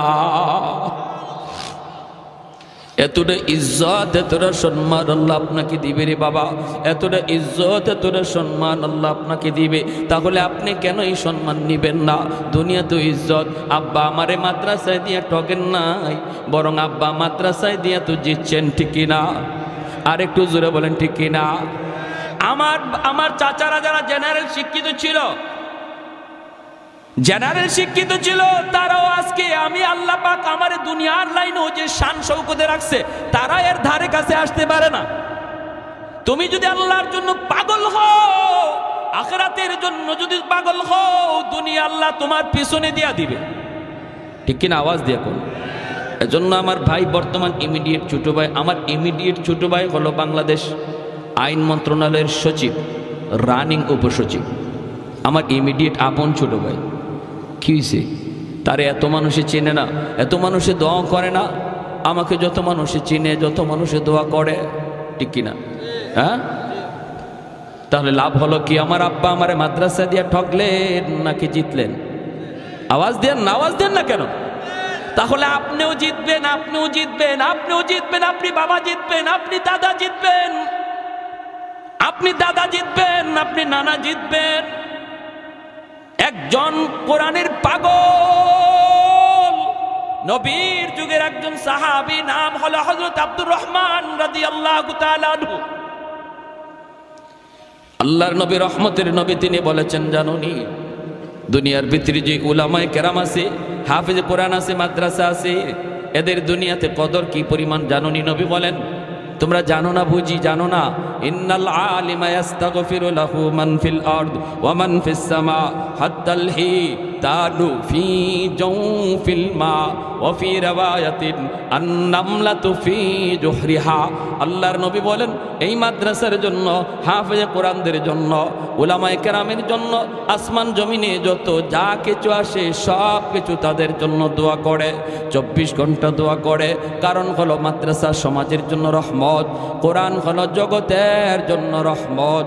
ওয়া নুনাজ্জিলু মিনাল কুরআন মা হুয়া শিফাউন ওয়া রাহমা ওয়া রাহমাতুল লিল মুমিনিন। আল্লাহ বলেন, কোরআন আমি নাজিল করেছি তোমাদের জন্য রহমত বানায়া রহমত। যেই করে কোরআন তেলাওয়াত হয়, এই করে আল্লাহর পক্ষ থেকে রহমত নাজিল হয়। যেই সমাজে মাদ্রাসা হয়, যেই সমাজের মানুষ মাদ্রাসাকে কদর করে, মাদ্রাসাকে মহব্বত করে, মাদ্রাসার ছাত্রগুলিকে ভালোবাসে, আল্লাহ পাক রব্বুল আলামিন ওই গোটা সমাজের উপর রহমত নাজিল করে। মাদ্রাসা হলো সমাজের জন্য রহমত, উলামায়ে কেরাম হলো গোটা দেশের জন্য রহমত। উলামায়ে কেরামের কদর যেই সমাজে হয়, যেই দেশে হয়, আল্লাহর পক্ষ থেকে রহমত নাজিল হয়। কারণ উলামায়ে কেরামের সিনার ভিতরে আল্লাহর কোরআন, আল্লাহর কোরআন রহমত চুম্বকের মতো টাইনা আনে, চুম্বকের মতো টাইনা আনে। এজন্য আল্লাহ পাকের ভাষায় এই সমাজে, এই দেশে, এই জগতে এখনো রহমত দুনিয়াতে নাজিল হয়। গাছ থেকে ফুল হয়, ফল হয়, জমিন থেকে ফসল হয়, নদী থেকে মাছ হয়। এই যে আমরা আলো বাতাস পাই, সূর্য পূর্ব দিগন্তে উঠে পশ্চিম দিগন্তে অস্ত যায়, আল্লাহ পাক রব্বুল আলামিনের ভাষায় এই সবগুলি নিয়ামত আল্লাহ দুনিয়াতে দিতেছে কোরআনের খাতিরে, মাদ্রাসার খাতিরে, আলেমদের খাতিরে, হাফেজে কোরআনের খাতিরে। জগতে হাফেজে কোরআন আছে বিদায় এখনো সূর্য পূর্ব দিকে উঠে, জগতে উলামায়ে কেরাম আছে বিদায় এখনো গাছ থেকে ফুল হয়, ফল হয়। জগতে এখনো মাদ্রাসা আছে বিদায় এখনো মানুষ সন্তানকে কোরআনের হাফেজ বানায়। এই ধারাবাহিকতা এখনো সমাজে আছে, এখনো মানুষ মাদ্রাসায় দান করে, এখনো মানুষ ওয়াজ মাহফিলে যায় বসে, আল্লাহর কথা, রসুলের কথা, কোরআনের কথা শুনে। বিধায় আল্লাহ বলে, এখনো গাছ থেকে তোমরা ফল পাও, গাছ থেকে ফুল পাও, জমিন থেকে ফসল পাও, নদী থেকে মাছ পাও, সুস্থতার নিয়ামত নিয়ে বেঁচে আসো। মিল ফ্যাক্টরির মালিক, ইন্ডাস্ট্রির মালিক, সুস্থতার নিয়ামত, যত যা কিছু নিয়ামত দেখো সবগুলি নিয়ামত আল্লাহ বলেন কোরআনের খাতিরে আমি দিয়ে রাখছি।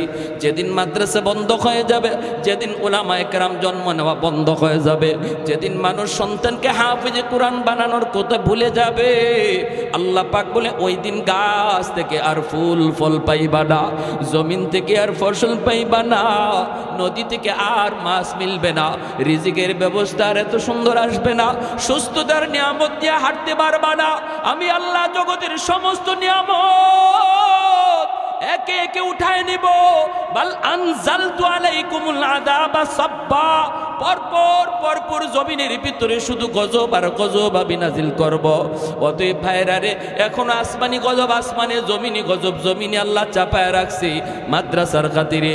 এখন আসমানি গজব আসমানে, জমিনের গজব আল্লাহ জমিনে আটকায় রাখছে উলামায়ে কেরামের খাতিরে। ছোট ছোট বাচ্চাগুলি মাদ্রাসায় পড়ে, এই বাচ্চাগুলির বাড়ি কোথায়, বাবা কোথায়, মা কোথায়? ওই বাপ্পা সাইরা আপনার বাচ্চা আপনার কুলে এই বয়সে ঘুমায়, মার হাতের গরম ভাত খায়। আর এই ছোট ছোট বাচ্চাগুলি যে এই বয়সে মার কুলে ঘুমাইতো, এই বয়সে বাবার কুলে ঘুমাইতো, মার হাতের গরম ভাত খাইতো, এই বাচ্চাটার বিছানা মায় কইরা দিত, এই বাচ্চাটার মা তুলায় তুলা খাওয়াইতো। ওই বাচ্চাটা আজকে আল্লাহর কোরআনের মহব্বতে কোথায় মা কোথায় বাবা, তাদেরকে সাইরা এখানে আল্লাহর কোরআনের পাগল হইয়া, আল্লাহর কোরআনের পাগল হইয়া আপনাদের মাঝে এসেছে হিজরত কইরা। বাইরে আজকে মা ভালো কিছু খাইতে পারে না, বাবা ভালো কিছু বাজার থেকে আনলে খাইতে পারে না, খাইতে গেলেই সন্তানের কথা মার ইয়াদ পড়ে যায়, বাবার ইয়াদ হয়ে যায়, বাবার চোখ দিয়ে পানি ঝরে, মার চোখ দিয়ে পানি ঝরে। আমার সন্তানটা জানি ওই জায়গায় কি খায়, কেমনে খায়, কেমনে ঘুমায়। ভাইরা বন্ধুরা, যেই বাচ্চাগুলি আজকে কোরআনের মহব্বতে আসলো, সব চাইরা আপনাদের মাঝে, এইবার আপনারা হলেন তাদের বাবা, আপনারা হলেন তাদের মা। ওরা দ্বীনের জন্য হিজরত করেছে, আপনারা দ্বীনের জন্য নুসরত করবেন। হিজরত আর নুসরত যখন এক হয়, দিন জিন্দা হয়ে যায়। নবী হিজরত করে মদিনায় এসেছেন, মদিনার মানুষ সাহায্য করেছে, আনসার হয়েছে, আপনারা আনসারের ভূমিকায় যাবেন। ওরা মুহাজিরের ভূমিকা পালন করেছে দ্বীনের জন্য। আল্লাহ গোটা জগৎটাকে মদিনার মতো সোনার দেশ বানায় দিবে। যেরকম সুবহানাল্লাহ। মদিনা যেমন সোনার মদিনা হয়ে গেছে, এই এলাকাটার আল্লাহ সোনার মদিনা, সোনার দেশ বানায় দিবে, সোনার গ্রাম বানায় দিবে। যদি হিজরত আর নুসরত এক হয়ে যায়, মুহাজির আর আনসারের ভিতরে ভ্রাতৃত্ব বন্ধন কায়েম হয়। যেই বাচ্চাগুলি মা বাবা সাইরা এখানে আসলো, এদের জন্য আপনারাই হলেন মা, আপনারাই হলেন বাবা। আল্লাহ পাক রব্বুল আলামিন কইব কিয়ামতের ময়দানে, এ বান্দা শুন, যার খাতিরে আমি আল্লাহ তোরে খাওয়াইলাম, যাদের খাতিরে আমি আল্লাহ তোরে গাছ থেকে ফুল ফল খাওয়াইলাম, জমিন থেকে তোরে ফসল খাওয়াইলাম, ওরা খাইলো কিনা তুই খেয়াল রাখছো নি? ওরা খাইলো কিনা? যাদের খাতিরে আমি তোরে সুন্দর বিল্ডিং বানাইবার তৌফিক দিলাম, তারা ঘুমাইবার জায়গা পাইলো কিনা তুই খেয়াল রাখলি কিনা? কিয়ামতের ময়দানে আমার খানা আমার ঘুম ছিল সুন্দর, আর আমার পাশের মাদ্রাসায় যেই বাচ্চাগুলি কোরআনের জন্য এসেছে, যাদের খাতিরে আল্লাহ দুনিয়া টিকায় রাখলো, আমাকে নিয়ামত দিয়ে রাখলো, ওরা যদি খাওয়ার জায়গা না পায়, ঘুমাইবার জায়গা না পায়, তাহলে কিয়ামতের ময়দানে আল্লাহর সামনে এলাকার মানুষের মুখ দেখাইবার কোনো সুযোগ থাকবে না। আমি যেই বাচ্চাটারে লজিং রাখবো, আমি যেই বাচ্চাটারে খাওয়াবো, মনে রাখবা এই বাচ্চাটারে তুমি আমি খাওয়াই না, বরং তার উসিলায় আল্লাহ আমাকে খাওয়া। যে লজিং রাখছি, বাচ্চাটারে আমি খাওয়াইতেছি না, কথাটা একটু ঘুরায় বলবেন। একজন হাফেজ, একজন আলেম, একজন মুফতি, একজন ছোট বাচ্চা মাদ্রাসায় পড়ে, তারে যদি আমি আমার ঘরে খানা খাওয়াই, বলতে হবে আমি তারে খাওয়াই না, বরং আল্লাহ তার উসিলায় আমাকে খাওয়ায়।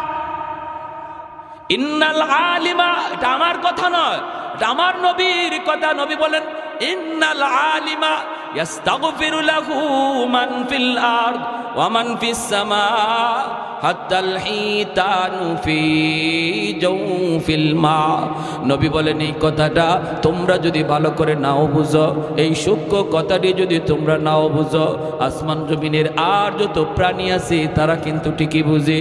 ওই যে গাছ মাছ ফুল ফল, এই যে দেখতেছো জঙ্গলের বাঘ ভাল্লুক, এই যে দেখো গর্তের পিপিলিকা আর পানির নিচের মাছ, এরাও কিন্তু মাদ্রাসার ছাত্রের কদর বুঝে, তালেবে এলেমের কদর তারা বুঝে। নবী বলেন এজন্যই গাছের গর্তের পিপিলিকা পর্যন্ত মাদ্রাসার জন্য 24 ঘন্টা দোয়া করে। কি কইয়া দোয়া করে? নবী বলেন দোয়া করে, আল্লাহ আমি গর্তের পিপিলিকায় এখনো গর্তে বেঁচে আছি মাদ্রাসার উসিলা। আল্লাহ পানির নিচের মাছ আমি বেঁচে আছি মাদ্রাসার উসিলা। আমি বাঘ বেঁচে আছি এখন মাদ্রাসার উসিলা। আল্লাহ তুমি মাদ্রাসা ঘরে ঘরে সমাজে সমাজে মাদ্রাসা বাড়ায় দাও। আল্লাহ ঘরে ঘরে হাফেজে কোরআন তৈরি করে দাও। আল্লাহ তুমি হাফেজে কোরআনদের হায়াতের ভিতরে বরকত দাও, উলামায়ে কেরামের হায়াতের ভিতরে বরকত দাও। আল্লাহ যাদের তাদের হায়াত বাড়লে জগতের হায়াত বেড়ে যায়। উলামায়ে কেরামের হায়াত বাড়লে জগতের হায়াত বেড়ে যায়, জগতের হায়াত বেড়ে যায়। এজন্য মায়ের নবী বলেছেন মৌতুল আলিম কা মৌতুল আলম। একজন আলেমের যদি মৌত হয় মনে করবা জগতের মৌত হয়ে গেছে, কারণ জগৎ আল্লাহ টিকায় রাখে উলামায়ে কেরামের উসিলায়। অতএব কেউ যদি মনে করে আলেম উলামা রাখবো না, মাদ্রাসা রাখবো না, মোল্লা মুন্সি রাখবো না, যদি কেউ মনে করে এমনটা বলে, তাহলে সে তার নিজের পায়ে নিজে কুড়াল মারল। মাদ্রাসা রাখবা না, মৌলবী রাখবা না, আল্লাহ তোমারেও রাখবে না।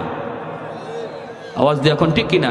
কারণ আল্লাহ তাদের উসিলায় তোমার মতো লোককে আল্লাহ বাঁচায় রাখছে।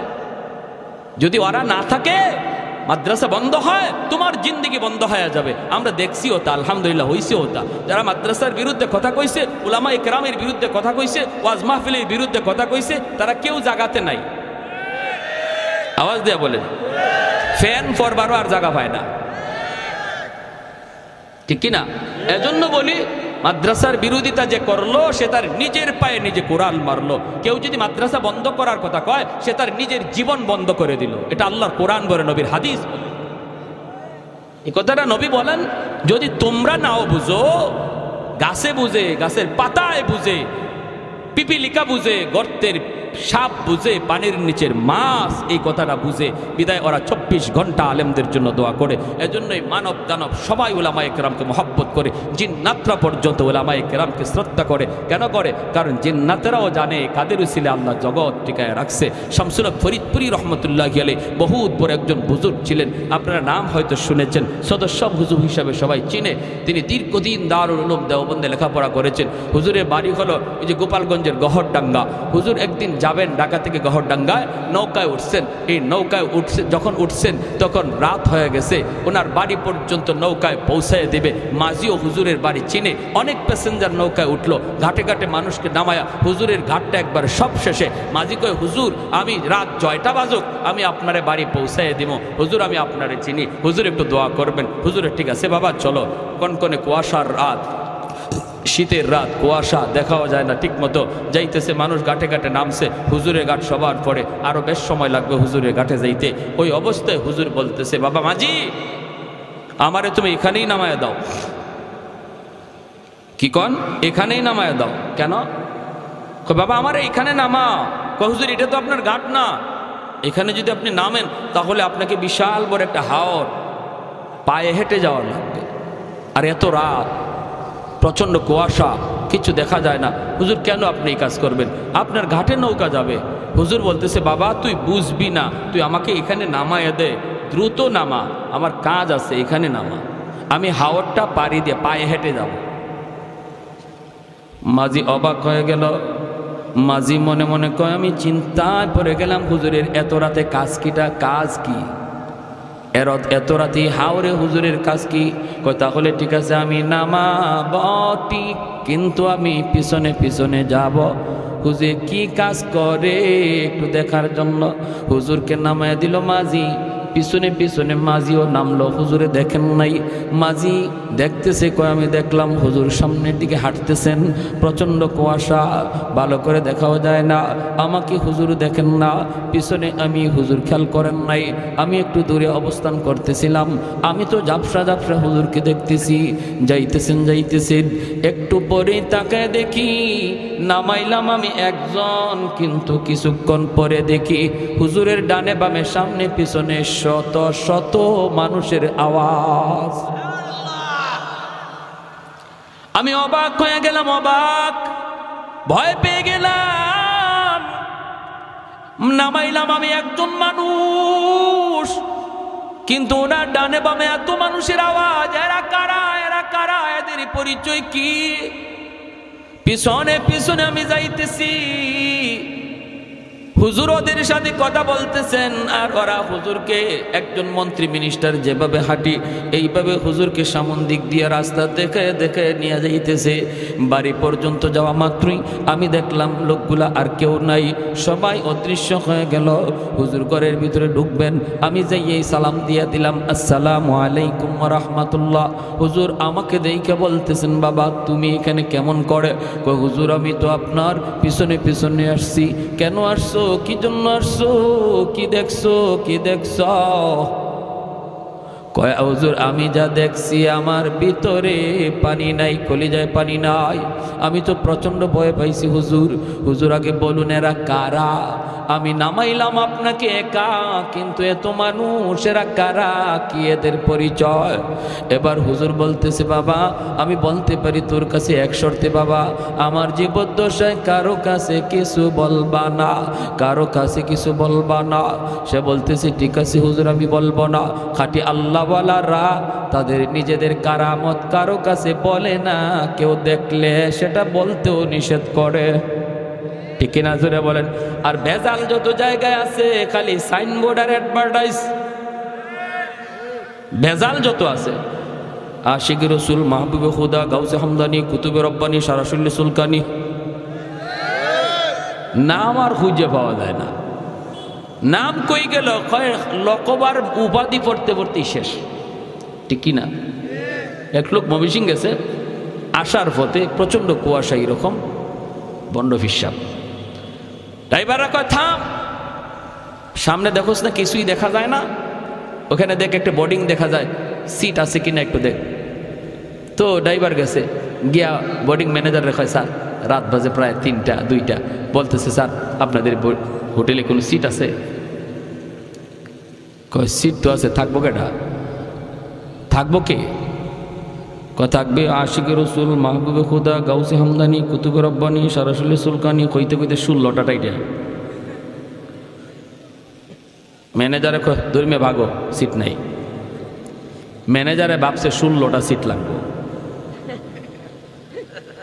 নাম যখন 16টা কইছে, ম্যানেজারে ভাবছে সিট লাগবে কয়টা? 16টা। কয় সিট নাই, সিট নাই ভাই, যান যান। আর কয় হুজুর সিট নাই। হুজুরে কয় সিট না হইলে কেমনি যাবি, যাওয়ার তো কোনো উপায় নাই। হোটেলের বারান্দায় গামছা বিছা, চাদর বিছায় রাত কাটা, হোটেলের বারান্দার মধ্যে চাদর বিছায় ঘুমায় রইছে। ফজরের সময় ম্যানেজার উঠছে, ওইটা দেখে এত মোটা এক হুজুর গড়াগড়ি করে শীতের মধ্যে কনকনে কাঁপে। কয়েক বেড়া ঘটনা কি, এখানে হুজুরে নিয়ে এরম করো? কয় তুই হুজুরে নিয়ে এখানে কি করো? তুই আমার কাছে ভিতরে সিট চাইলি না? আমি তো আপনার কাছে সিট চাইছি। কয়েক বেটা তুই তো সিট চাইলি 16টা, তাই বললে কি আমার কাছে 2টা সিটও নাই?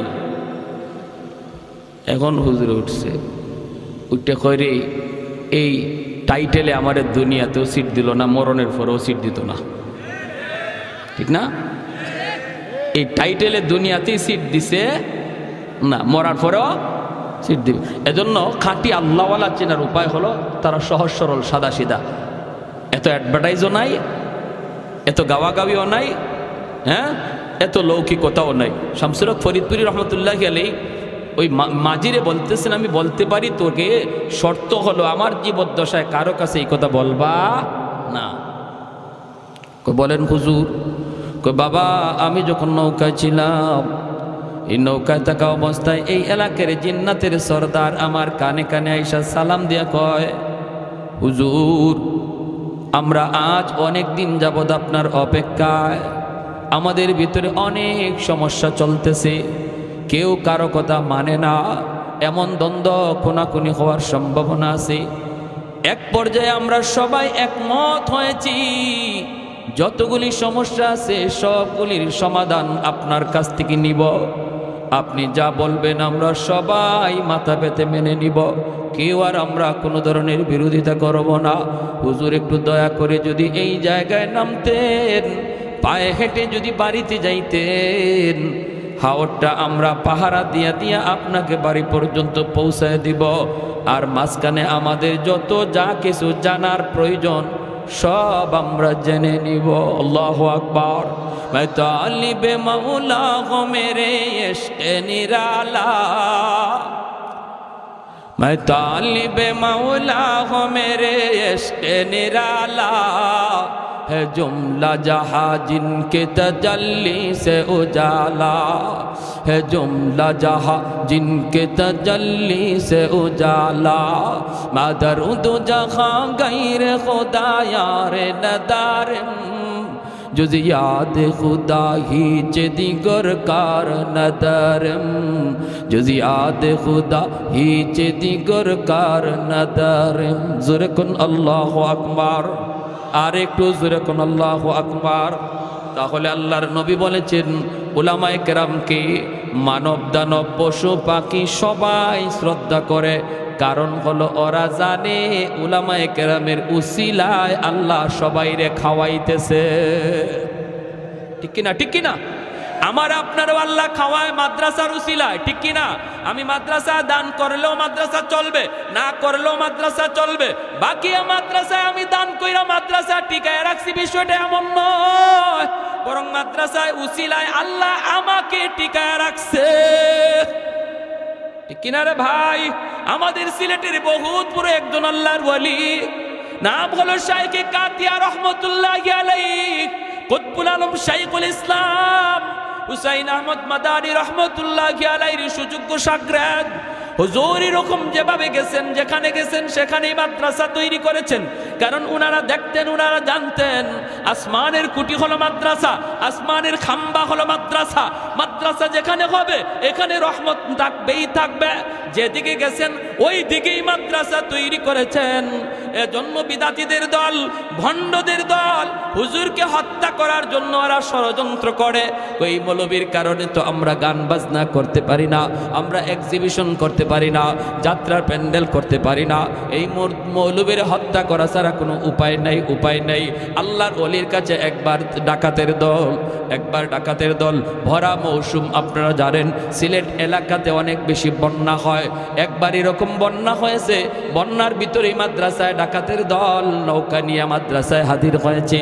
হুজুরের কাছে আইসা বলতেছে, হযরত আমাদের এলাকার 2 গ্রামের ভিতরে প্রচন্ড ঝগড়া, যে কোনো সময় খুনাখুনি হয়ে যেতে পারে, আপনি যদি না যান তাহলে মানুষ কতজন খুন হবে এর হিসাব নাই।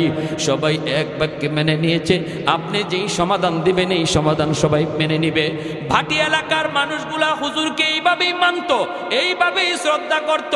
হুজুর যেই জায়গায় যে হাজির, প্রচন্ড মারামারির ভিতরে মার থেমে যেত। চতুর্দিকে উপরের দিকে এরকম ভাবে ফায়ারিং হচ্ছে, কিন্তু আল্লাহর ওলি মাঝখানে যে যদি দাঁড়াইতেন, সাথে সাথে দোনো পক্ষের রাগ গুসা পানি হয়ে যাইত। আল্লাহু আকবার। এত বড় বুজুর্গ, এত বড় আল্লাহর ওলি ছিলেন। হুজুরে বলতেছেন, ঠিক আছে বাবা, তাহলে আর দেরি নাই, আর দেরি নাই, তাড়াতাড়ি চলো, দেরি নাই, তাড়াতাড়ি চলো, আমাকে নিয়ে চলো। এই বইলা আল্লাহর ওলি তিনি উঠলেন নৌকায়, নৌকায় উঠে গেলেন। জানাজানি নাই, কাউকে বলাও নাই, উঠে গেলেন। কারণ আল্লাহর ওলিরা তারা সর্বদা মনে করতেন মুসলমান কখনো মিথ্যা কথা বলতে পারে কিছু, যে আগে যায় বলতো তার কথাই বিশ্বাস করতেন। পরে যদি একজনে যায় বলতো, হুজুর ও তো আপনার কাছে মিথ্যা কথা বলছে, তখনই ধমক দিতেন, মুসলমান আবার মিথ্যা বলে নাকি? সুবহানাল্লাহ, জোরে কর না। যে মুসলমান আবার মিথ্যা বলে নাকি? আগের জনে আপনারে মিথ্যা বলছে এই কথাটা বুঝানোই যেত না। কি বুঝলেন? আমরাও মুসলমান, তারাও তো মুসলমান, ঠিক না? উনি নৌকা উঠছেন, নৌকা উঠটা ডাকাতরা লইয়া যাইতেছে হাওর এলাকায়, সিলেটের হাওর এলাকায়। অসুবিধা দিতেছে আপনাদের? ভাই অসুবিধা হইতেছে, এই যে কুয়াশার পানি পড়তেছে, কিন্তু কষ্ট হইতেছে আপনাদের। এখন হাওরের মাঝামাঝি গেছে, একদম হাওরের মাঝামাঝি। হুজুর বলতেছে, কি রে বাবা, ওই গ্রাম তো এত দূর হওয়ার কথা না, তোমরা আমারে কোথায় নিয়ে যাচ্ছ? না হুজুর, এই যে চলে আসছি, আর অল্প সময়। মূলত ওদের টার্গেট হলো একদম হাওরের মাঝামাঝি নিয়ে হুজুরকে একদম জবাই করবে, জবাই করে হাওরে ফেলাই দিবে। হাওরের মাঝামাঝি নেওয়ার পরে ডাকাতরা তাদের চেহারা পাল্টায় ফেললো। কাছে আইসা কয়, মৌলবী প্রস্তুত হয়ে যাও, আমাদের দীর্ঘদিনের চেষ্টা, তোমারে খুন করব। তোমার কারণে আমরা গান বাজনা যাত্রা প্যান্ডেল কিছুই করতে পারি না। খালি যাবাই যাও, এবাই যাই তুমি মাদ্রাসা, যেখানে যাও সেখানে গান বন্ধ করে ফেলো, ঠিক আছে? আজকে তোমার জীবনের শেষ দিন, তুমি প্রস্তুত নাও। আল্লাহর ওলি বলেন, আমাকে একটু সুযোগ দিবানি 2 রাকাত নামাজ পড়ার? কয়, কোনো অসুবিধা নাই, শেষ জীবনের শেষ নামাজ পড়তে চাও, নামাজ পড়ে নাও। আল্লাহর ওলি 2 রাকাত নামাজে দাঁড়াইলেন নৌকার ভিতরে। যেই মাত্র নামাজে দাঁড়াইলেন, সাথে সাথে প্রচন্ড ঝড় তুফান শুরু হয়ে গেল।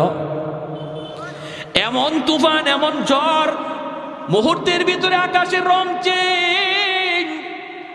আল্লাহর ওলি এখনো নামাজে সালাম ফিরান নাই, এমন ঝড়, নৌকা ডুবে যাবে। আর এটা এমন এক হাওর, সুনামগঞ্জের ভাটি এলাকার হাওর। এই হাওরে যদি নৌকা ডুবে, হুজুর তো মরবেন, মরছেন, কিন্তু ডাকাইতে একটাও বাঁচবে না।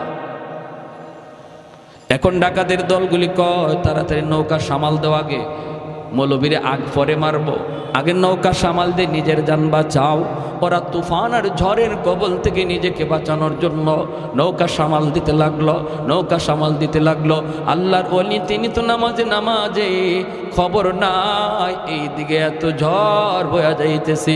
কারণ খাঁটি আল্লাহওয়ালারা যখন নামাজে দাঁড়ায়, দুনিয়ার কোনো হুঁশ থাকে, কোনো খবর থাকে না, কোনো খবর থাকে না। ভাইরে, উনিও নামাজ শেষ করছেন, আর নৌকাও যাইয়া দেখা গেল একটা ঘাটে লাগলো। এত বড় হাওর থেকে কেমনে ঘাটের মধ্যে আসলো? ঘাটে লাগছে তো লাগছে, যে ঘাটে যায় লাগছে, এটাও সুনামগঞ্জের থানার ঘাট, পুলিশ পাহারায় নিয়োজিত। নৌকা প্রায় 4টা বাজে একটা নৌকা ঘাটে লাগছে ঝড় তুফানের ভিতরে। পুলিশ টর্চ মাইরা মাইরা দৌড়ে আসতেছে। আই সেই পুলিশ যখন নৌকার মধ্যে টর্চ মারছে, মাইরে দেখে আল্লাহর কুতবে জামান শাইখে কাতিয়া রাহিমাহুল্লাহ। যেই মাত্র হুজুরে দেখছে, এমনি পুলিশেরা দৌড় দিয়া গেল, হুজুর আপনি এত রাতে নৌকায় কেন, আর এরা কারা? যেই মাত্র কইছে এরা কারা, ডাকাতের দল দিশা বিশা পায় না, কোথায় থানার, আমরা ছিলাম কোথায়, কেমনে থানার ঘাটে এসে লাগলো। হায় আমরা কার বিরুদ্ধে লাগছিলাম? হুজুরের পায়ে পইরা পা ধইরা মাপ চাওয়ার কো, হুজুর জীবনের জন্য তওবা করলাম, গুনাহ তো সারছি, আজীবন আপনার খাদেম হইয়া থাকবো, আমাদেরকে আজকের মতো বাঁচান। যেই পুলিশেরা কই, হুজুর এরা কারা, আপনার পা ধরতেছে? হুজুরে বলতেছেন, না কোনো অসুবিধা নাই, এরা সব আমার খাদেম, নৌকা ভুল করে এখানে চলে আসছে, একটা অন্যায় করেছে, তাই মাপ চাইতেছে। আল্লাহু আকবার। পুলিশদের কাছে পরিচয় দেন নাই ওরা যে ডাকাত। এই আল্লাহর ওলি এই ডাকাতদেরকে বলছিলেন, বাবা শুন, তোরা যে এমন ঘটনা ঘটাইছো, আমার জীবদ্দশায় কারো কাছে বলবি না, বলবি না। আমার ইন্তেকালের পরে যদি বলতে চাও বলবা। আমরা আল্লাহর ওলির ইন্তেকালের পরে খবরগুলা পাইছি, এবং ওরা বলছে আমরা যে হুজুরের খাদেম, আমরা কিন্তু শুরুতে খাদেম ছিলাম না, আমরা হুজুরকে মারার জন্য ডাকাত সেজে এসেছিলাম, আমরা হলাম ডাকাত। কিন্তু ঘটনা ছিল এই, আল্লাহর ওলির ওই কারামতের পর আমরা তওবা করে সবাই আল্লাহর ওলির খাদেম হয়ে গেছি। এজন্য রে ভাই, উলামায়ে কেরামের কদর করো, উলামায়ে কেরামকে চিনো, মাদ্রাসাকে কদর করো, মাদ্রাসাকে কদর করো। আল্লাহ নবী রহমতের নবী বলেন, হাফেজে কোরআন জান্নাতের দিকে যায়, আর কয় আল্লাহ আমার মা কই, আমার বাবা কই? আল্লাহ কইব, যাও তার আব্বা আম্মারে জাহান্নাম থেকে উঠে আনো। জাহান্নাম থেকে বাপ মারে যখন উঠে আনবে, তার দাদা দাদি নানা নানি তখন উইটে কইব বাবা তোমরা তো তোমাদের সন্তানের উসিলায় আজকে জান্নাত পেয়ে গেছো, কিন্তু সে তো আমাদের নাতি, আমরা তো কত আদর করছি, কত মায়া করছি, আমি নানা আমি নানি কত মায়া করছি, আজকে আমরা বিপদে পড়ে গেছি বাবা, তোমরা তো মুক্তি পেয়ে গেছো। আমার ভাইটারে বইল একটু সুপারিশ করার জন্য। তার আব্বা আম্মা আয়েশা তার সাথে জান্নাতের দিকে রওনা দিবে, কিছু দূর যাইয়ে বাপ মা থেমে যাবে। ছেলে কইবা আব্বা তুমি থামছো কেন, আম্মা তুমি থামছো কেন? তখন মায় কানবো বাবায় কানবো, কান্দা কইব বাবা তুমি যদি তোমার বাপ মা সারা জান্নাতে না যাও, আমরাও আমাদের বাপ মা সারা জান্নাতে যাইব না। তখন আল্লাহ কইব যাও তার দাদা দাদি নানা নানিরে তুইলা আনো। দাদা দাদি নানা নানিরে তুইলা আনার সময় এলাকার মানুষেরা তাদেরকে দইরা বলবে বাইরে তোমরা তো মুক্তি পেয়ে গেছো নাতির সুপারিশে, কিন্তু আমরা ওই এলাকার মানুষ যে এলাকার মাদ্রাসায় পইরা তোমাদের নাতি হাফেজ হইছে, আলেম হইছে, আমরা ওই এলাকার মানুষ, আমরা মাদ্রাসাকে কদর করতাম, আমরা তার থাকার জায়গা করে দিছিলাম, খানার ব্যবস্থা করে দিছিলাম, আমরা তার সহযোগিতা করেছিলাম।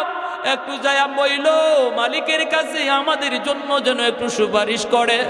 দাদা দাদি নানা নানি আইসা ওই মানুষগুলার কথা তারে শোনাবে। তখন সে আল্লাহর কাছে কইব মালিক যাদের সহযোগিতায় আমি কোরআন সিনায় নিয়েছি ওই মানুষগুলাকে যদি আমার সাথে না দেও আমি জান্নাতে যাইমু না। আল্লাহ পাক তখন কইব যাও মানুষগুলোর জাহান্নাম থেকে উঠে আনো। উঠে আনার পরে একজনে কইব হুজুর আপনি আমারে চিনছেননি, আনাল্লাযী সাকাইতুকা মা, আমি আপনাকে একদিন এক গ্লাস পানি পান করাইছিলাম। আনাল্লাযী ওয়াহাবতু লাকা ওযুআ, হুজুর আমাকে আপনি বুঝি চিনেন, আমি আপনারে একদিন এক বদনা ওজুর পানি দিছিলাম। নবী বলেন এইভাবে অসংখ্য মানুষ, কেউ কইব এক বস্তা দুই বস্তা চাউল দিছি, কেউ কইব আমি 1000 টাকা দিছি, আপনি যেই মাদ্রাসায় পড়ছিলেন এই সহযোগিতা পাইয়া সিনায় আপনি কোরআন নিছেন। আল্লাহ পাক কইব ফেরেশতারা আমার কোরআনের পাখিরে যতজনে চিনতেছে আর সে যতজনকে চিনে কোরআনের ইজ্জতের খাতিরে বরযাত্রীর মতো তার সাথে জান্নাতে দিয়া দাও। এজন্য একজন আলেম একজন হাফিজ অসংখ্য অগণিত মানুষকে সুপারিশ করে জান্নাতে নিব। কারা এরা? কয় যারা তারে আলেম হাফেজ বানাইতে সহযোগিতা করছিল। আমরাও সহযোগিতার হাত বাড়াইতে কারা কারা রাজি? হাত উঠে আল্লাহকে একটু দেখা। আল্লাহ তুমি প্রতিটা হাতকে কবুল করো, জুড়ে বলি আমিন, আরো জুড়ে বলি আমিন। একজন ভাই সবার আগে বলেন, একজনও যাবেন না, মুনাজাত হবে। মুনাজাত এবাদতের মগজ। নবী কয় এবাদতের মগজ হইছে মুনাজাত। যদি কেউ উঠেন তাহলে বোঝা যাবে মাদ্রাসার প্রতি